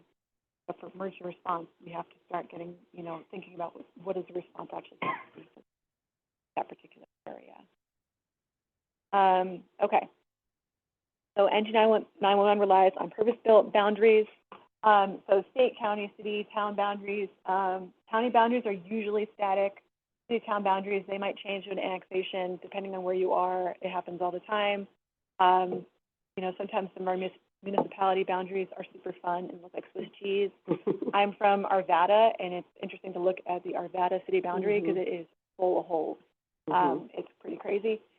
So they're used for reference and analysis, and they do not really require stakeholder input. It's something that it's a legal boundary, and it doesn't necessarily have to change a ton, except but the NG911 boundaries have a function, right? We're now routing calls. And they can and should change based on routing needs, and they do require oversight from the 911 authority and stakeholder collaboration. This goes back to what I was talking about earlier, where you might be in a situation where maybe your PSAP serves multiple agencies, and you have to get a bunch of fire chiefs in the room and get them all to agree and sign off, yes, this is the boundary, and maybe not just have it be a handshake, maybe actually have it be written down. everybody agrees on it, so it doesn't come back later as a topic of discussion. And this can require working with neighboring 911 authorities. As I mentioned earlier, your boundaries have to align with your neighbors, so you don't exist in a vacuum anymore. You have to make sure you're talking with your neighbors, your nodes align, and all those different things. New nodes especially, and maybe Deb, if you want to get into this, you can. For us GIS people, we talk about transformations going between different projections. It's really important that, you know, even if you have boundaries that look like they're perfectly synced, where maybe like one P-stack has a node that starts here, and I'm pointing, so you guys can't see online, I'm so sorry. I'm basically referencing a singular line that has two nodes, an end node, a starting node, and an end node. But the neighboring agency might have that same line, but have multiple nodes along it. Even though it looks like it might snap, because there's additional nodes in the neighboring agency, it actually can cause problems when it comes to transformations with GIS. There's a lot of math that's involved in transformations, and I'm not going to go into that. Don't make me do it either. I know. Oh gosh, picking all these like GIS conversations. When you said I was going to expand, I'm like, not on that. Oh, I was like, I know, we're geography people, GIS people. But it's important that truly node to node, you are snapped. So you can't have extra nodes and think that you're cooler because your data has more nodes than your neighbor's data. Yes, exactly. That's exactly what I'm trying to say. And there are some providers that have issues if you have too many vertices on polygons, and they kind of choke on that. Certain geoprocessing tools. Yep. Yeah. Yep.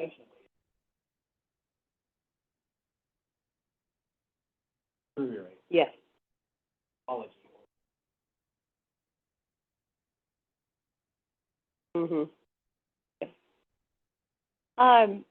So sometimes people that are kind of starting on their Engine 9 journey and creating like their layers, their boundary layers, are like, well, wait a second, I can't move that line because it's a city boundary. Well, you're not literally using the same exact layer as what your city boundary is or your county boundary is. You're copying it, and then you're potentially tweaking it to meet the needs of public safety. So that's why I put this little, marker here, this like Mount Rushmore thing. It's not like we're actually like moving these truly established boundaries. We're just adjusting them to meet the needs of public safety. I'm going to jump out of the presentation for just a second because I want to show a situation in Colorado. I have to move this over. Online, if you can't hear anything, it's okay because we don't have to listen to this YouTube. We're just watching it. Is anybody familiar with Floyd Hill, this area? Yeah. So the reason I just want to show this is just a quick kind of drone fly through of Floyd Hill. I'm assuming it's a drone. But this is an area between two different fire agencies that split this area. But you can see, just based on topography, it's not something where you can easily access it laterally. You can't come in from the side to do calls because it's so funneled into this like canyon type setup that you have to be thinking about what is the accessibility point for like fire engines and lawn, stuff like that. Because it's not easy to just jump in at any point, right? So that's why I wanted to show this for a second. So if we can pause this, my mouse. All right.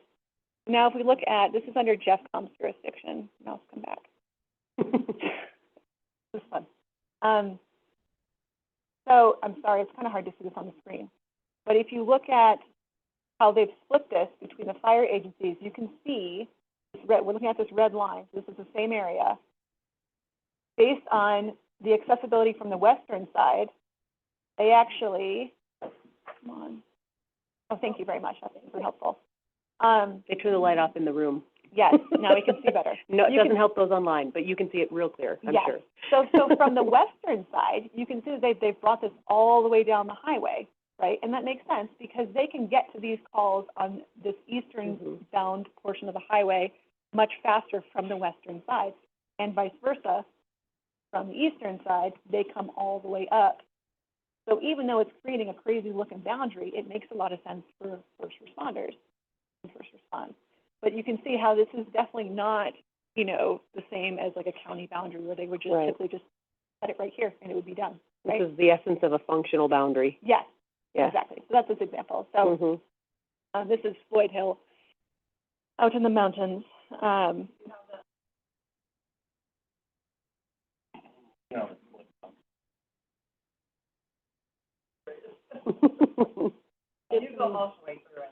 System goes to Hanging Lake, and then the, what was it, Colorado River fire goes the other direction from Glenwood. Hanging Lake, you can only access from one direction on the interstate, right? Yep.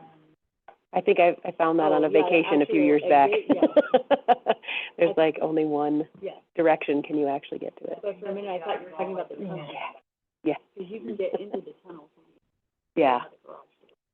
Oh, We interesting. keep that boundary adjustment on the backside of Black Canyon just to capture a little 150-foot section of road that normally would get covered by who can access that versus. Oh, wow. Kind of one of those functional bounds. Yep.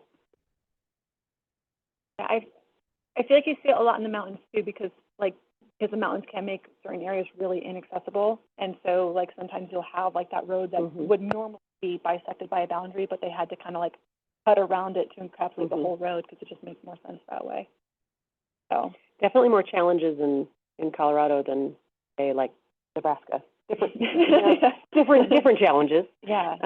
But obviously the mountain terrain will certainly prompt some of these necessary, collaborations. And the continuing theme through all of this, if we haven't emphasized it enough or talked about it enough, is that when you're talking about boundaries, the most important thing is working with your neighbors and talking with your neighbors and making sure that all of these situations are discussed and agreed upon. And yes, even down to the matching of the vertices and how many vertices you can have, how many am I going to have, you know, and just making sure those communication pathways are open and active as you start working on these, or if you have been working on these, you already know the criticality of maintaining those open communications around it.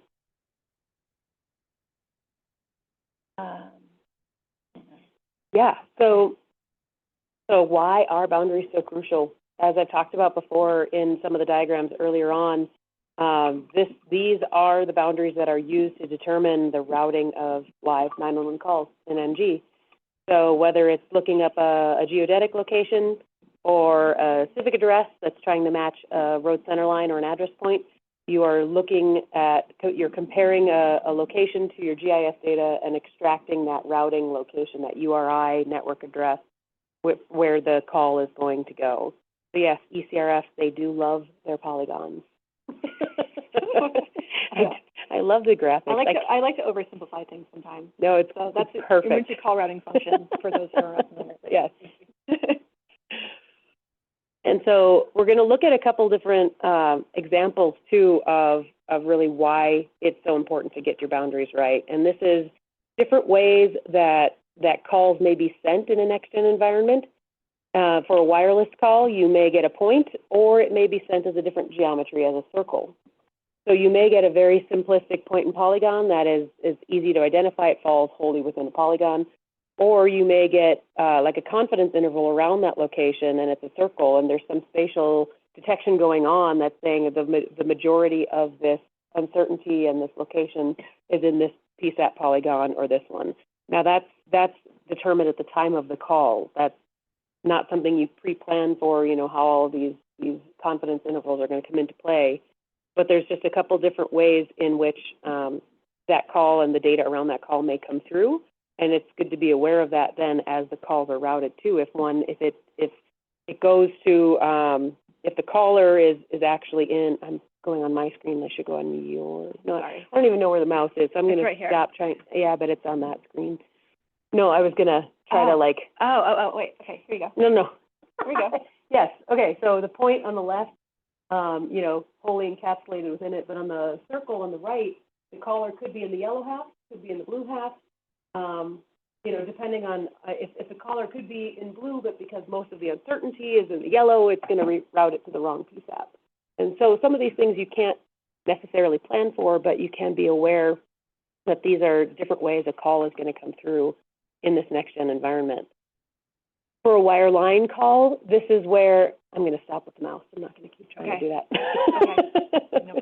This is where, you know, looking at a wireline call, depending on whether it's trying to match to an address point or a center line, I drew that sort of connecting line to say, okay, if you have an address point for that location and it matches to that address point, it's going to route to PSAP A.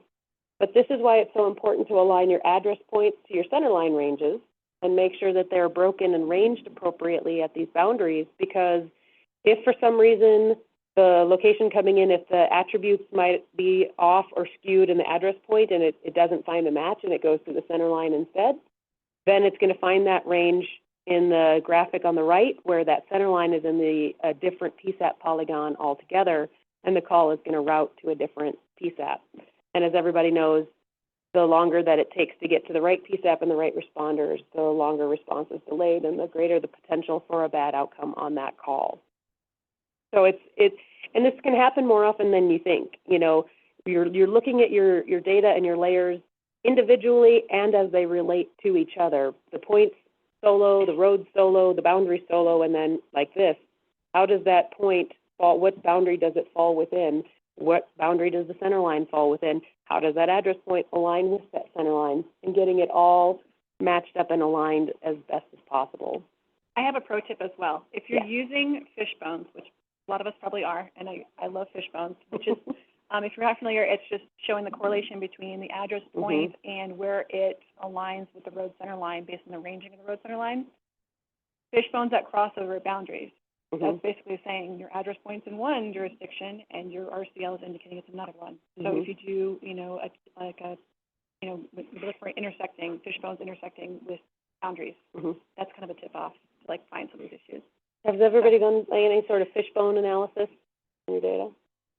Yeah? No? Maybe? I don't know. Tina, you're being called out. Yeah. Yeah. Yeah, it's interesting what it can reveal. You know, I go back and forth, like these types of scenarios, absolutely useful and beneficial. Sometimes it will, and it'll also, of course, point out where there are bad addressing situations, where there's out of sequence, out of alignment, you know, issues like that. Some things you can change, like the crossing of a boundary, aligning your address points and your centerline ranges better. Some things, again, take more of a political action and a readdressing to fix things that are out of sync, out of order. But it's a very good check. So Tina's now in the chat. I like to start with Fishbones crossing roads. Yep, wrong side of the road. But as you mentioned, crossing boundaries, it's a very good one to. It'll very much highlight where you could have issues with call routing based on whether it matches to an address point or a center line. And again, one of those things we say refer to your NG core service provider. What is the logic they use for validating locations? Are they going to always default to an address point first? Are they going to default to a center line first? Are they going to try to, you know, match to both and see which has a higher match score? You know, things to be aware of. But, yeah. I was gonna say, one thing I haven't heard a lot of talked about from people presenting, but we experience is, the dispatch center when they're getting a call and they're trying to evaluate, you know, which entity to send sometimes. They're looking at the data to see, you know, does the data say about, you know, which, not just PSAP to PSAP, but, you know, which law agency, which fire to send, and having that, like, almost this situation applies in kind of any polygon scenario that you may be dealing with a boundary on. Yeah, I mean, we're focusing this on the routing of a call, but you're absolutely right that it all translates to the emergency service boundaries, the fire, medical, and law as well, and saying how, you know, those are boundaries that are used both to identify the responders to send, but also they may serve as secondary PSAP boundaries for call transfers and also have URI and routing information in them as well for transferring calls if they are a facility that can take transferred 911 calls. So while I may be kind of focusing on call routing, initial call routing scenarios, it's absolutely true for just determining responders as well and making sure, again, that any location you validate is within the correct polygon for either the call to route or the responder to be sent. I have another nerdy joke too. So you know, we call them fishbones, right? Because they look like fishbones where they're drawing like address point to the road center line. It looks like fishbones. But when they get really stretched and your road ranging is very like stretched out, I like to call them squishbones. Nice. All right, and so this is another border issue. Again, this is where it's more depicting like a self-sector scenario, if a sector is identified, versus, again, the device coordinates of the device in the person's hand. And this will depend on where you are and the capabilities of the carriers and the network where you are when the call is placed. Can it grab that location from the device in the hand as soon as that call is placed? Or does it need to route based on a sector pre-assigned routing to begin with, and then later on after it catches up in a rebid and grabs it a different way? So again, just another consideration for different types of scenarios on the boundaries, and then looking at how to customize your polygons for these sort of odd and unique situations. Maybe it's, like you said, the highway situation, the access situation in a canyon or in the mountains, but it's really looking at your PSAPs and determining where you do have to do these sort of bump outs and carve outs to accommodate where the call needs to route, both for the call to be handled and for responders to get there as quickly as possible. And then things that aren't always thought about or considered are adding polygons for bodies of water, oceans or lakes.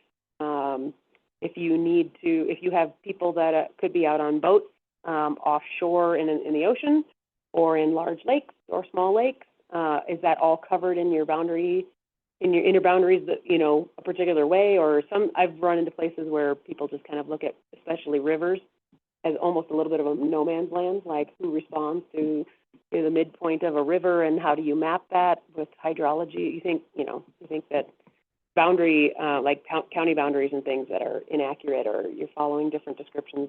Water boundaries can be just as tricky. But again, if you have somebody on a boat that is calling for help in the middle of a river and it's in a good reception area and it's getting the device from that phone in their hand, right? You want to have your boundaries as accurate as possible for that body of water. Decide, are you really going to split the difference down the middle, or are you going to go, to one bank or another? Sorry, I thought you were going to say something. Oh. So then another unique situation is this next one. This is where you have to think about, are there any maybe large-scale events going on in your area that need a different routing or a different handling? And can your NG Core service handle these sort of ad hoc boundaries to say, for a period of time, all calls for this event are going to be handled by one EOC or one particular center or something like that, being able to override the underlying polygons. And then another unique one is polygons for state highway jurisdiction. So Colorado Highway Patrol, do they serve as a primary or a secondary PSAP? Do they?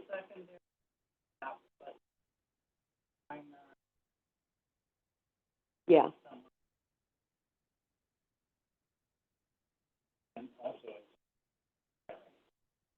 So, but as far as receiving calls, are any 911 calls initially routed to any highway patrol PSAP initially? Okay, so they do get their own call traffic. Yeah, so there's a patrol was originally like this. Mm-hmm. Yep.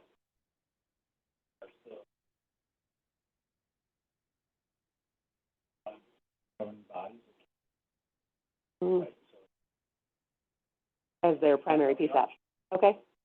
Yeah. So this is a scenario where, like you're describing, maybe they would have, whole coverage for large pieces of a county beyond just highway corridors, right? Yeah.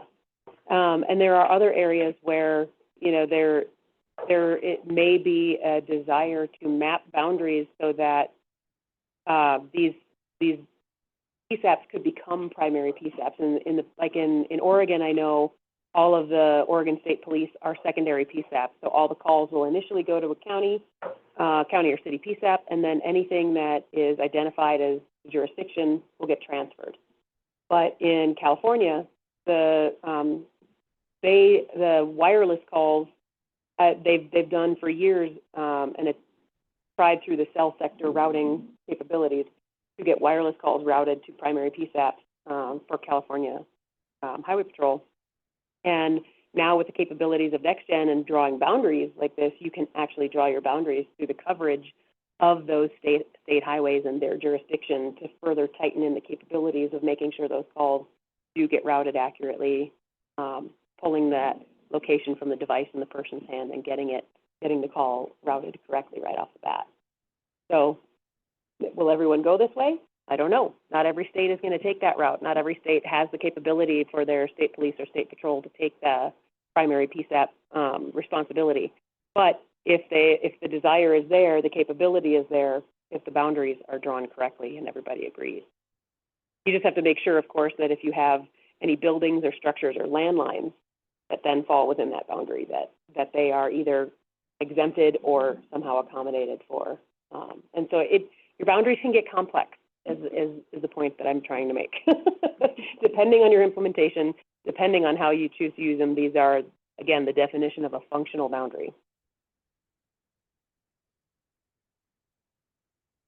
Yes, now we get to the more fun graphics. Yeah. I think I was thinking about Mad Men when I made this. Like, I was guessing the intro to Mad Men. Sorry? Yeah. It is a very eye-catching graphic. But you're going to remember this, and you'll remember this. You will remember this. Gaps are so bad. Yes. So, and when you're looking at your polygons, this, more than anything else, will tell you if you are that person falling down that pit and trying to call 911 as you fall. You will not, your call will be routed, depending on the setup of the NextGen network. What a lot of places will do is build in default route. So if a call cannot find a polygon with a URI to route to, it will default route to a predetermined PSAP that will handle basically all of these unknown or orphaned calls that don't have a specific routing attached to them. And it could be that this is taking place, maybe this crack has opened up in Western Colorado, and the default, yeah, right? GPS. Yeah. But maybe the designated default route PSAP is in Denver, right? And then you have somebody in Denver trying to figure out where this person is in Western Colorado, and they're at the bottom of a pit, and they don't, thankfully they have cell reception, but, so, I mean, I'm being a little lighthearted about this, but at the same time, it is meant to be memorable and drive home the fact that gaps in your boundaries are a bad thing. You do not want to have a hole where it cannot determine where to route that call so that it can then go dig your broken body out of that pit. The same way you do not want to have overlap.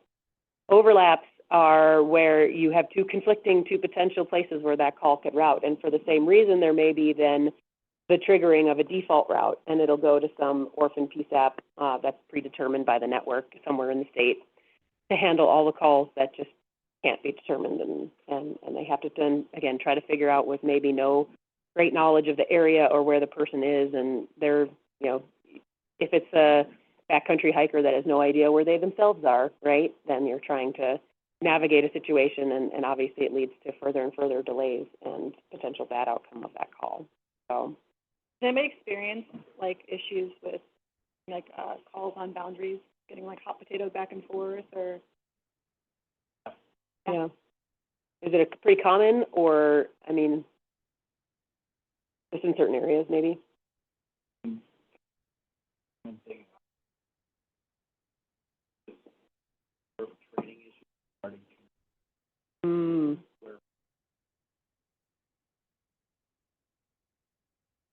That never happened. No, this address is Delta. I got to look at this. Yep. Address. Yeah. Not so much. Right. Okay, so best practices for managing boundaries. Now, of course, standardization is essential, which is, partly why MENA exists, is for standardization. So all stakeholders, whether they are local or they're the state, should use consistent formatting and schemas for boundary data. So, of course, we have MENA in place for that, which is great. Collaborative boundary resolution, which we've talked about this many times so far, and I apologize to be redundant, but working with neighbors, collaborating, coming to agreement, documenting everything. Version control and documentation, again, keep detailed records of boundary edits, approval dates. You know, before, because everybody was really siloed, it was really easy to have these handshake agreements because it was the same first responders responding, and, you know, you didn't really have to share your data outside of your local area. But now that we're sharing data potentially nationally, you really can't have the handshake agreements anymore. There really has to be more documentation to indicate, you know, the boundary changes and who's going to be responsible for which areas. Frequent updates, we talked about that earlier, like, you know, annexations, things like that can change boundaries. Zoning shifts. Hosting and backup, I mean, this is, most of us, you know, working with GIS data are familiar with a corrupt GIS database, and you're like, oh no, I'm never going to not back up something ever again. So I think most of us have backups, and we're storing data in hosted areas too, but just all of that. Stakeholder communication, training and support. You know, sometimes we need to educate those who are changing the boundaries, help them understand that you need to be part of that workflow feedback loop so that you're informed. When the city changes their boundary, hey, you have to let me know here at 911 because that's important to me. So really hammering that home can be done through education and work that way. Okay, so some validations for boundaries. You know, you might have them called something different within your own agency, or a vendor might have something called different. This is, I think, what we use at DataMark for the most part.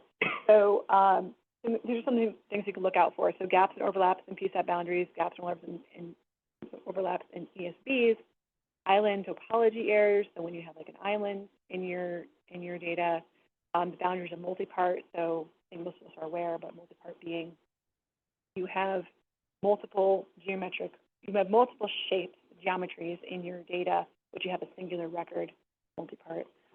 Boundary could be a multi-part in an island or missing attribution, right? So these are just some of the validations that we're looking for in the boundaries and how we can clean them up and make them better. And I will say too that the multi-part thing is interesting because having seen a number of NG deployments, some have issues with multi-parts and some do not.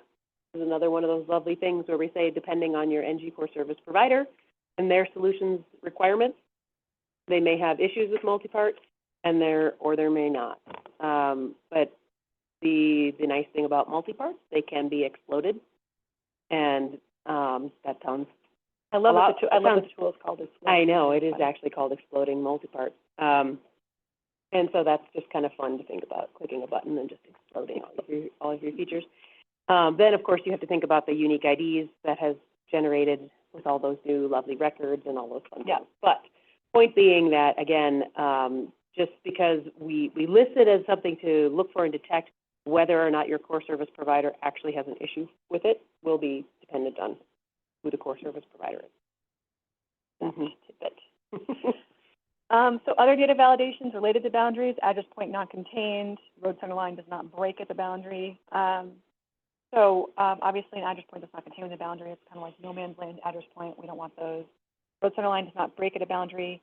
You know, this is somewhat, I think, somewhat intuitive, but like, you know, your road center line contains data, and if there's a boundary, the reason the boundary is there is because something is changing, right? Mm-hmm. So it should be reflected in the road center line as appropriate. There is something that's changing there. You want to split that road center line so you can indicate the difference between what's on one side of the boundary and what's on the other side of the boundary in that road center line. Road center line not snapped to RCL line boundaries. So we talked earlier about having like our edge nodes or vertices in the boundaries. Your road center line should terminate at the boundary and snap to that node on the node right there. You snap into it. And then the road center line typically, I can't think of a scenario where it would continue on right after that boundary. I'm sure somewhere in the world a road center line right immediately right on the boundary. I have yet to see it, but if you do see it, take a picture and let me know. That'd be interesting. And there'd have to be a visual boundary in the picture. What would that be? I don't know if it qualifies really, but like really long driveways where the house location is actually, the whole parcel is in another. Then, but you've got the actual drive entrance point on an RCL. Mm-hmm. Once where you have that access point at and their address in the range, you have to split that road center line for that appropriate ESN attribute. Yeah, that's a great example. Why seamless boundaries are important, right? Efficient call routing, so 911 are routed quickly and accurately to the proper CSAP. We want to make sure we are, I think it's called the golden hour, right? It's that first hour after 911 calls place where it's like you want to kind of make the most of that hour, getting first responders there as fast as possible. So again, of course, we minimize delays by not having gaps and overlaps. We don't have bounced calls and, you know, calls like Deb was saying, going to like a default center. They have to figure out like where the person's at. And then of course too, like when you're transferring calls, I think a lot of us are aware, like a lot of the information has to get like transferred over as well. And depending on what system you have in place, sometimes it has to be done, like the call taker has to actually like verbally relay the information, or it can go through the system, depends how you're set up. But again, that's time loss. So this also leads to improved coordination, so especially valuable when multiple agencies need to respond, such as large-scale emergencies. You know, there's been, in recent years, unfortunately, there's been a lot more natural disasters where a lot more agencies have to come in and help out. You know, we had the Marshall Fire. I think I can't remember what the number was, but I went back later after the Marshall Fire, and I think it was some like, I think it was like 83 different agencies responded. Like, there's a list that just goes on and on. It was astronomical how many agencies responded to Marshall Fire. I don't know if you heard about that, but it was a huge fire in Colorado. My husband was actually working that day. He worked in Louisville. He's a police officer, and he came home, and he looked like a chimney sweep. I mean, he was like soot, like head to toe, like in his ears. It was a crazy day, that Marshall Fire. When multiple agencies have to respond, we want to have that coordination ramped up as much as possible, and of course, enhance data accuracy. We love our data to be accurate. In terms of where you can find NINA specifics on boundaries, the NINA standard for the GIS data model, there's some stuff in there about boundaries. You know, I think we heard earlier that version 3 is under public review. So this is just referencing version 2. And then also the GIS data stewardship document has some boundary discussion in there as well. So definitely go look those up. Anything you want to add? Just something to note, again, for all of the hardcore GIS data folks that are diving into the public review for data models. Something that changed in the boundaries is there used to be, I can't remember if it was both state and county as, what was it? I think it was state and county were optional fields in PSAP boundaries and ESBs. It's all the same structure for ESBs and PSAP. And we asked at a JCM event where you bring a lot of work groups together and you start asking questions across multiple work groups, and we said, why are these fields here, number one? Number two, why do you have these and all of the other administrative fields as mandatory in Appendix B? Again, this is part of that reconciliation between having two different data structures and two different standards that was causing problems. So we were like, why do you have these in the service boundaries specifically? Are they actually used in the routing of a call in any way, shape, or form? And the answer is no. So those are things that were actually taken out of the structure from version 2 to 3. So there's no distinction between, now you could always manage them locally if you found that helpful and beneficial, you could do that, but once it goes into a next-gen environment, as dictated or just answered by the I3 folks that were part of that JCM event, it was, no, it's not used at all, so there's no need for those fields, and then why have extraneous fields that really serve no purpose and are never used in the next-gen process. So something, that'll put you on a hunt for fun little changes in the data model, because I'm sure everybody is going to dive right into it and participate in the public review. I'm confident that's going to happen. If Matt has anything to say about it, everybody yes. will. There you go. Welcome to it. I'm given to understand that any review prior to the public review that still kind of very few follow-ups. A lot of them were grammatical, not substantive. The one substantive one was submitted by somebody who then went on vacation for a month and was inaccessible to resolve the comment. And so we said, well, we're just going to punt that to public review. And we're not going to disregard the comment by any means. It's still a genuine question to address. But it dives very deep into a extremely boring topic about registries and ANSI standards, and I'm not going to bore you guys with that. I'd put you right there. So looking at the list of people, Mhm.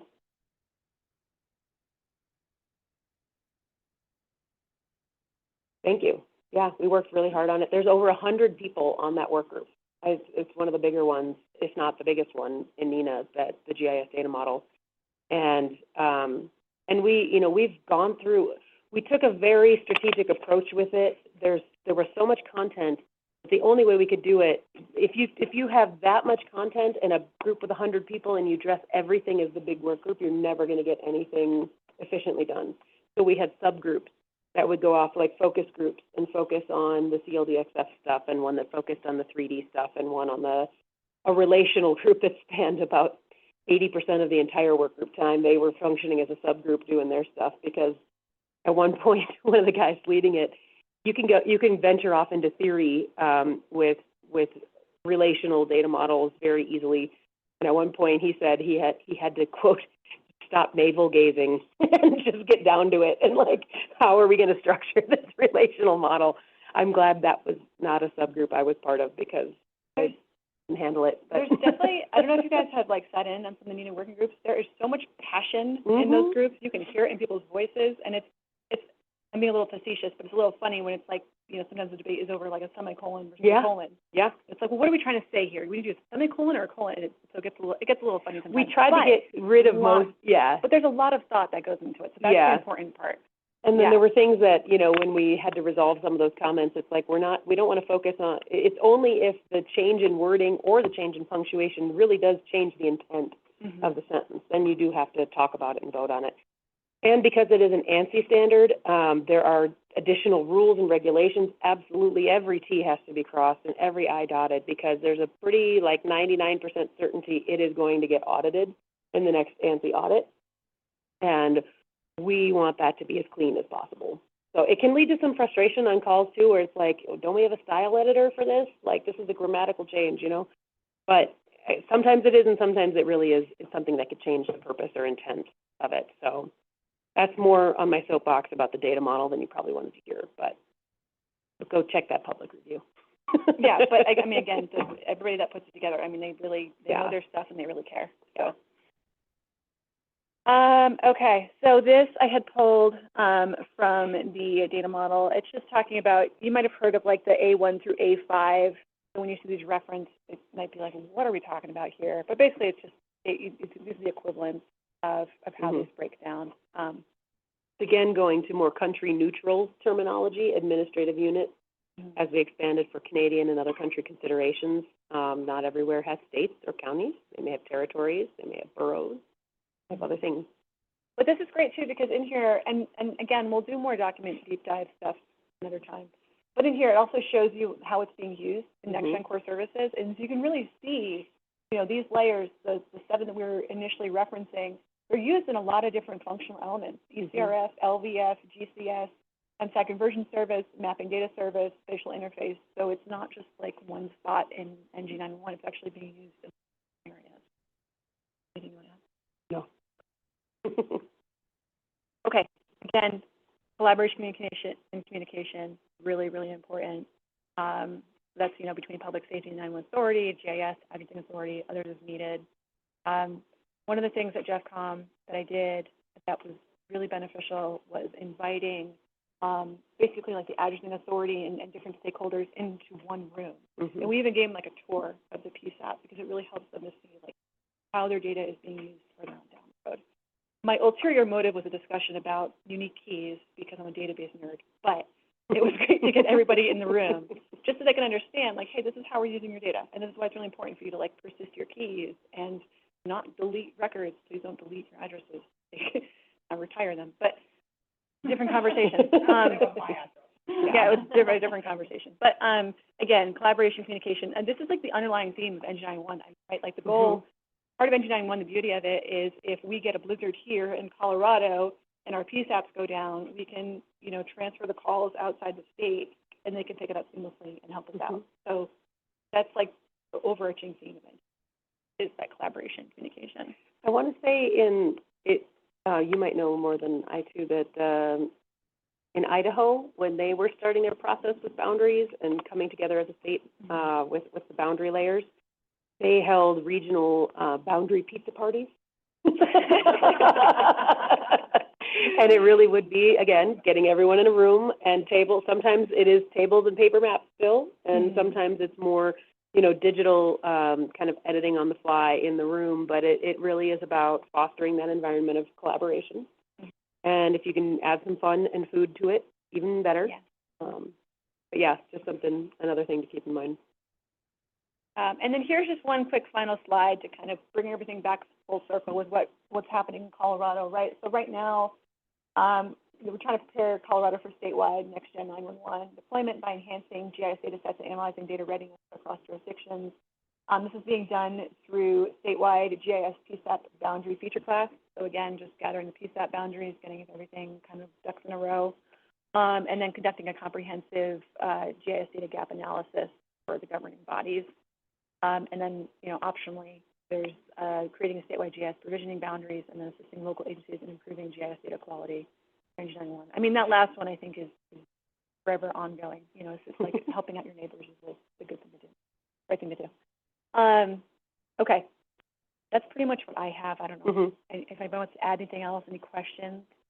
We wanted to leave lots of time for questions and to go back into really anything from the afternoon that people wanted to dive in. I know we've been losing people slowly throughout the afternoon too, even on online too, I think. Again, not your fault. No, I know. No, stuff happens. We totally get it. It's public safety. I mean, yeah, it happens all the time when people are like, again, have to go fight a forest fire. It's like, okay, I'll talk to you later. We are riveting. I know. Apparently the storm that went through started a boatload of fires across. Oh, wow. Oh, no. Yeah. Yeah. You have the little speaker thing? Yep. I don't have detailed GIS knowledge, only overview GIS. Just don't mute it. Speak directly into the mic. Anyway, so my question is, you get your next generation schema fields in your GIS, and you put them in, and they're blank. Does GIS have a way of automatically like filling in right PSAP boundary, left PSAP boundary, right ESN, left ESN, those kind of things in that schema? So like I said, it's more technical GIS that I don't really know how that works. There are scripts and tools that can do that, yes. Some out of the box, some that you would write, GIS person would write a script to do that, to basically spatially detect and pull attributes from corresponding other layers. And right, so you wouldn't have to manually go in there and fill it. No, and but also depending on the skill level of your GIS person, that could be a 20-minute process, or it could be, take them days, depending on how comfortable they are with GIS and how if they know how to set these things up. Somebody who's working in GIS for 20 years can probably do it in like 20 seconds. But there's also some other things to keep in mind too, like especially if we have our, how many fields is it? 9?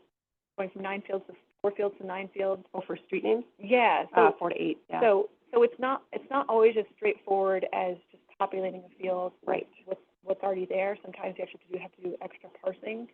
And in the CLDXF document, towards the very end, 17 or something, gives examples on how to parse apart. Because when we were previously in 4 fields, you're jamming all that data into 4 fields, and now you're expanding it. You're parsing it into 9. 9 is 8? 8. Yeah, 8. Like your legacy ones don't have like a pre-type. Yeah. So CLDXF does. So like Avenue, like of the Americas, you have to start breaking that apart into these different fields, and like separators. And so you have to know how to do it, and if you don't know how to do it, you have to go look it up. And so that can be time consuming for sure. And there are some scripts too that can just pull things and you can get the bulk of it done in a pretty swift way. But quality control is so important to go back and just double check it. And then also there are ones that it won't be able to detect or it won't be able to get in that first pass, and just there'll be some manual tweaking. In the same way, like if you're trying to populate lefts and rights on a center line based on associated polygons, we were talking about if your center line isn't fully broken at a polygon boundary, it's not going to know which polygon to pull from, If you get really sophisticated and say pull from the majority, you still don't want to do that because you want it to be broken at that. So if it could just not populate anything that crosses the boundary, and those are ones you'll have to go in and manually handle. And, I'm sorry. I was going to say, and that question also goes mostly to attribution, which is just the table portion, right? But there's also the actual spatial relationships and all the topology. So sometimes it's easy to think that going to NG911 is just adding some fields and populating them, but it's so much more than that, because now we're looking at the relationships between address points and road center lines and boundaries.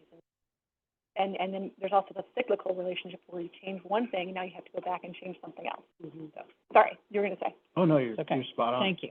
Spot on. I was just gonna add that, when it gets in that deep, you also have to start balancing the time value cost of either writing your own Python script or whatever you want, or buying something, GIS Pro add-on to do it for you, or, the third thing, balance, if you, free, how long it's gonna take you to just do it all, without that. Like a spatial selection and, Those little yeah, rhinestones, and then, Yeah. and then make it part of your maintenance process from there forward.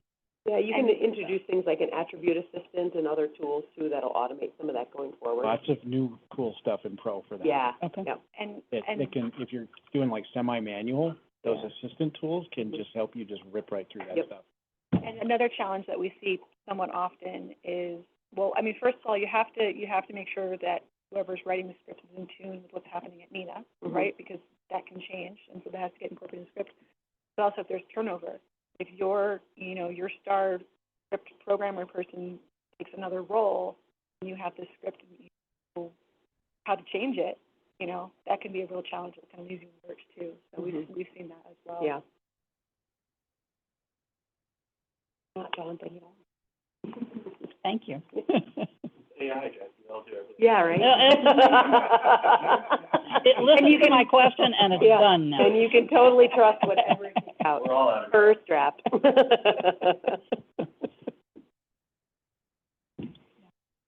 Any questions from those online? Feel free to throw it in the chat, or maybe they can unmute even. Ooh, they should be brave and I know. that would be awesome. Ooh, I'll do it because I want to say hi to Matt and Alex. This is Tina. Hey, glad you're here. And I know you were Thank you, calling me Tina. out. I know you have a lot. No, I actually have a question. We were looking at starting to populate fields on the site structure address points. And the unit field, are we adding, apartment, space, unit? It's completely spelled out within the number and letter. Does anybody know? But this kind of off topic of this presentation, but you guys are the experts. So in version 3, there are some changes. Instead of just unit, there's unit and then unit pretype and unit value. Okay. So again, this is the change from version 2 to version 3. So you'll have, you'll be able to put the type of unit, apartment, suite, whatever it is in one field, and then the actual number or letter in another field, A, B, 1, 2, 3, whatever it is. Oh, okay. So that's a change, and that aligns with what CLDXF is doing as well. So that is, if that helps answer the question, that is an update that's coming in version 3. So if you're doing a big overhaul, you may want to, again, just shamelessly driving people to the public review to take a look at it and get a look at the structure and see what has been introduced. And again, what's been introduced is, I would say, unlikely to change because it is based off of a published additional standard of CLDXF, which governs how location data is sent in NG. So I don't see that people challenging that or having too much issue or that being rolled back at all. So the way units are handled in version 3 parses it out a little bit differently and gives a little bit better guidance on that. Okay, perfect. Thank you. And also great job, you guys. It's been a great presentation, so thank you. Cool. Well, thank you. Yeah, thank you. Are those optional? They are conditional, so they're based on a business rule. It kind of goes back to the if it exists.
Here we go, Yep, here we go. yep, Okay, there okay. too.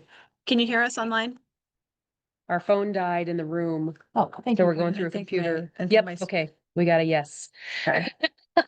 Okay, sorry about that. Okay. We've exhausted the phone. I know. That's an accomplishment. Sounds like I've had enough engine. Yeah. Yeah. Well, okay, so. Yeah, go ahead and keep going while we're. Okay. So what was I saying? Conditional and business rules. Business rules are defined in the CLDXF standard. So you'll see a lot of that in the data model, like for population of this field, see the business rule in CLDXF, because we didn't want to copy and paste everything over and now have information in two standards that are not on the exact same review cycles. Like that's when you start to introduce confusion. There's a certain confusion in directing people from one standard to another, but there's more confusion when you have two standards saying two conflicting things, right? Welcome to Zoom. Enter your meeting ID followed by pound. Hold on, Well, I have it. We can probably, Not entered. yeah, we'll just stick with it. Computer. we can repeat questions. I don't know if you died, I don't know why I hung up. Maybe It just- Zoom kicked it out, who knows? Technology. Yeah, that's fun. Yeah, so that's something to be on the lookout for in version 3, as well as, what I keep forgetting that I'm not actually sharing anything. Maybe no, I don't want to give too much away. I want people to go into the public review.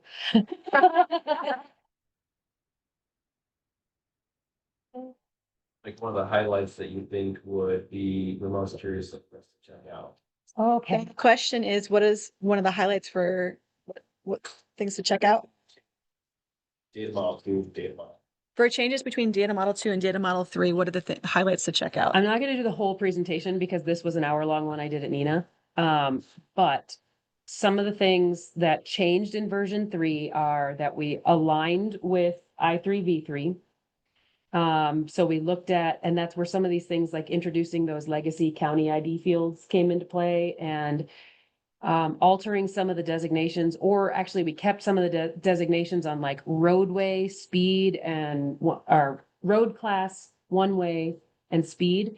In the I3 Appendix B, they were mandatory, but that's for routing a vehicle, not for routing a call. And so we didn't know why they said it was just like a fat finger mistake. GIS people. Yes, well, no, I3 people did that, and GIS had it right as optional field. And so we kept them as optional. 3D, we introduced, so there's the whole 3D GIS requirements. What we focused on was incorporating some, couple additional fields of altitude and height, and then redefined and updated the definition of elevation, because previously the definition of elevation was actually the definition of altitude. And so folks in mountainous states can appreciate there's very much difference. Added like a floor index, so it's not just floor field, it's, a floor and then a number field as well. The site structure address placement method registry, to accommodate 3D, added some building. We added one entirely new layer, 2D address polygons. There's a big drive for having address polygons in the data model. There has been for a while. And the way it's worded is that it could in fact be a rudimentary way to recognize and incorporate some indoor data. But there's now a call for volunteers for an entirely dedicated indoor GIS data model, separate requirements document that will then, in a future version of the data model, flow into like version 4, version 5, something like that, probably 4, but so there's some 3D stuff. There's that whole big relational appendix. If you're a relational database guy, you will find lots to dig into there. We did remove the alias street name table from, big sigh. Now, that doesn't mean that alternate names or street name aliases are not seen as important. It's simply that there's an entire relational methodology now in an appendix. So still do your aliases, you can do your related alternate street names, but you got to follow that logic in the appendix, as opposed to keeping two conflicting types of relational logic in the same standard. That would have been bad. So that went away. and just look at the relational model in the appendix. The conditional, the business rules. And then some of the bigger changes around sub-address information. So again, we were talking about this before. There used to be a whole convoluted landmark name and landmark name part and a whole relational thing, and nobody that I know ever implemented it. And it was highly convoluted. Most people just could not figure it out and did not implement it. So the drive was to make it more streamlined and simplified and build it into the data model as opposed to a related thing. So now instead of having a building field, they changed building to structure, more of a semantic change. Got rid of all the landmarks and landmark parts. Added things like wing, section, and row to more thoroughly detail out these complicated like stadium type structures, things like that. Let's see. When we got rid of landmarks and landmark parts, it was replaced with things that are like site and sub-site. So you can have, a park and then specific points of interest within that park as sub-sites. Again, these can factor into some indoor type things, but it also is descriptions of outdoor spaces as well. Like softball field. Yep. You can have the park complex and individual diamonds and bleachers and various things like that. And then there still is, if I remember correctly, on the address points, a field for milepost, mile marker, milepost. But there was also a separate layer called milepost. And there was I gotta look and see if we did this on the address points real quick. If we changed it from milepost to distance marker. Because on the layer itself, we changed it. Oh, we changed it to location marker. That's what we did. So now, yeah. So there, as far as the field is now called location marker and address points. There was a milepost layer that was really more for map display and visual. But Canada has kilometers and US has miles. So we said, let's make it a distance marker as opposed to a mile marker. And then also added a location marker layer for things like trailblaze markers and things that are not necessarily numbered as specific distance intervals, but are specific things to be mapped. And again, more visual display, doesn't factor into the call routing. But that's a teaser. Those are some things you can look for. Yeah. That'll work well with Colorado's mile marker 419.99. Yes. Oh, yeah. Yep, people get down to the. Oh, no, that's the only marker like that. Oh, because of people are just 420. filling the 420 sign. Yeah, okay. Okay, yep. Yeah. It's funny. Mm-hmm. All right. Any questions? Any other questions from folks? Yeah. I don't see anything online. No questions online. Okay. Well, we are available to you. So if you think of any questions, you can Mhm. shoot us emails. We're happy to Yeah. answer them. If I don't know the answer, or we'll find the answer. I'm sure. And we'll I'm sure Deb knows the Oh, answer. yeah. But if we don't know it, we will find the answer for you. And we'll be back in 2 months for a really fun deep dive on standards documents Yeah. and information. The doc breakdown. Yes. What we're calling it. I'm really excited about that. Big puns. So if Yes. you didn't get enough. Yes. Thank you very much Yeah. for a wonderful high-level transition. Good. Discussion, presentation. I hope people got something out of it and more than just our puns and jokes. Which should be enough on their own, but sometimes they're not. Want to mute your computer, I'll close this out. Sure. All right, well, we appreciate Lauren and Deb. Thank you guys so much. This will be posted on the YouTube, and if they provide their slide decks, I will post those on the website as well. And we'll see you at the next GIS informational session. Have a great afternoon, everybody.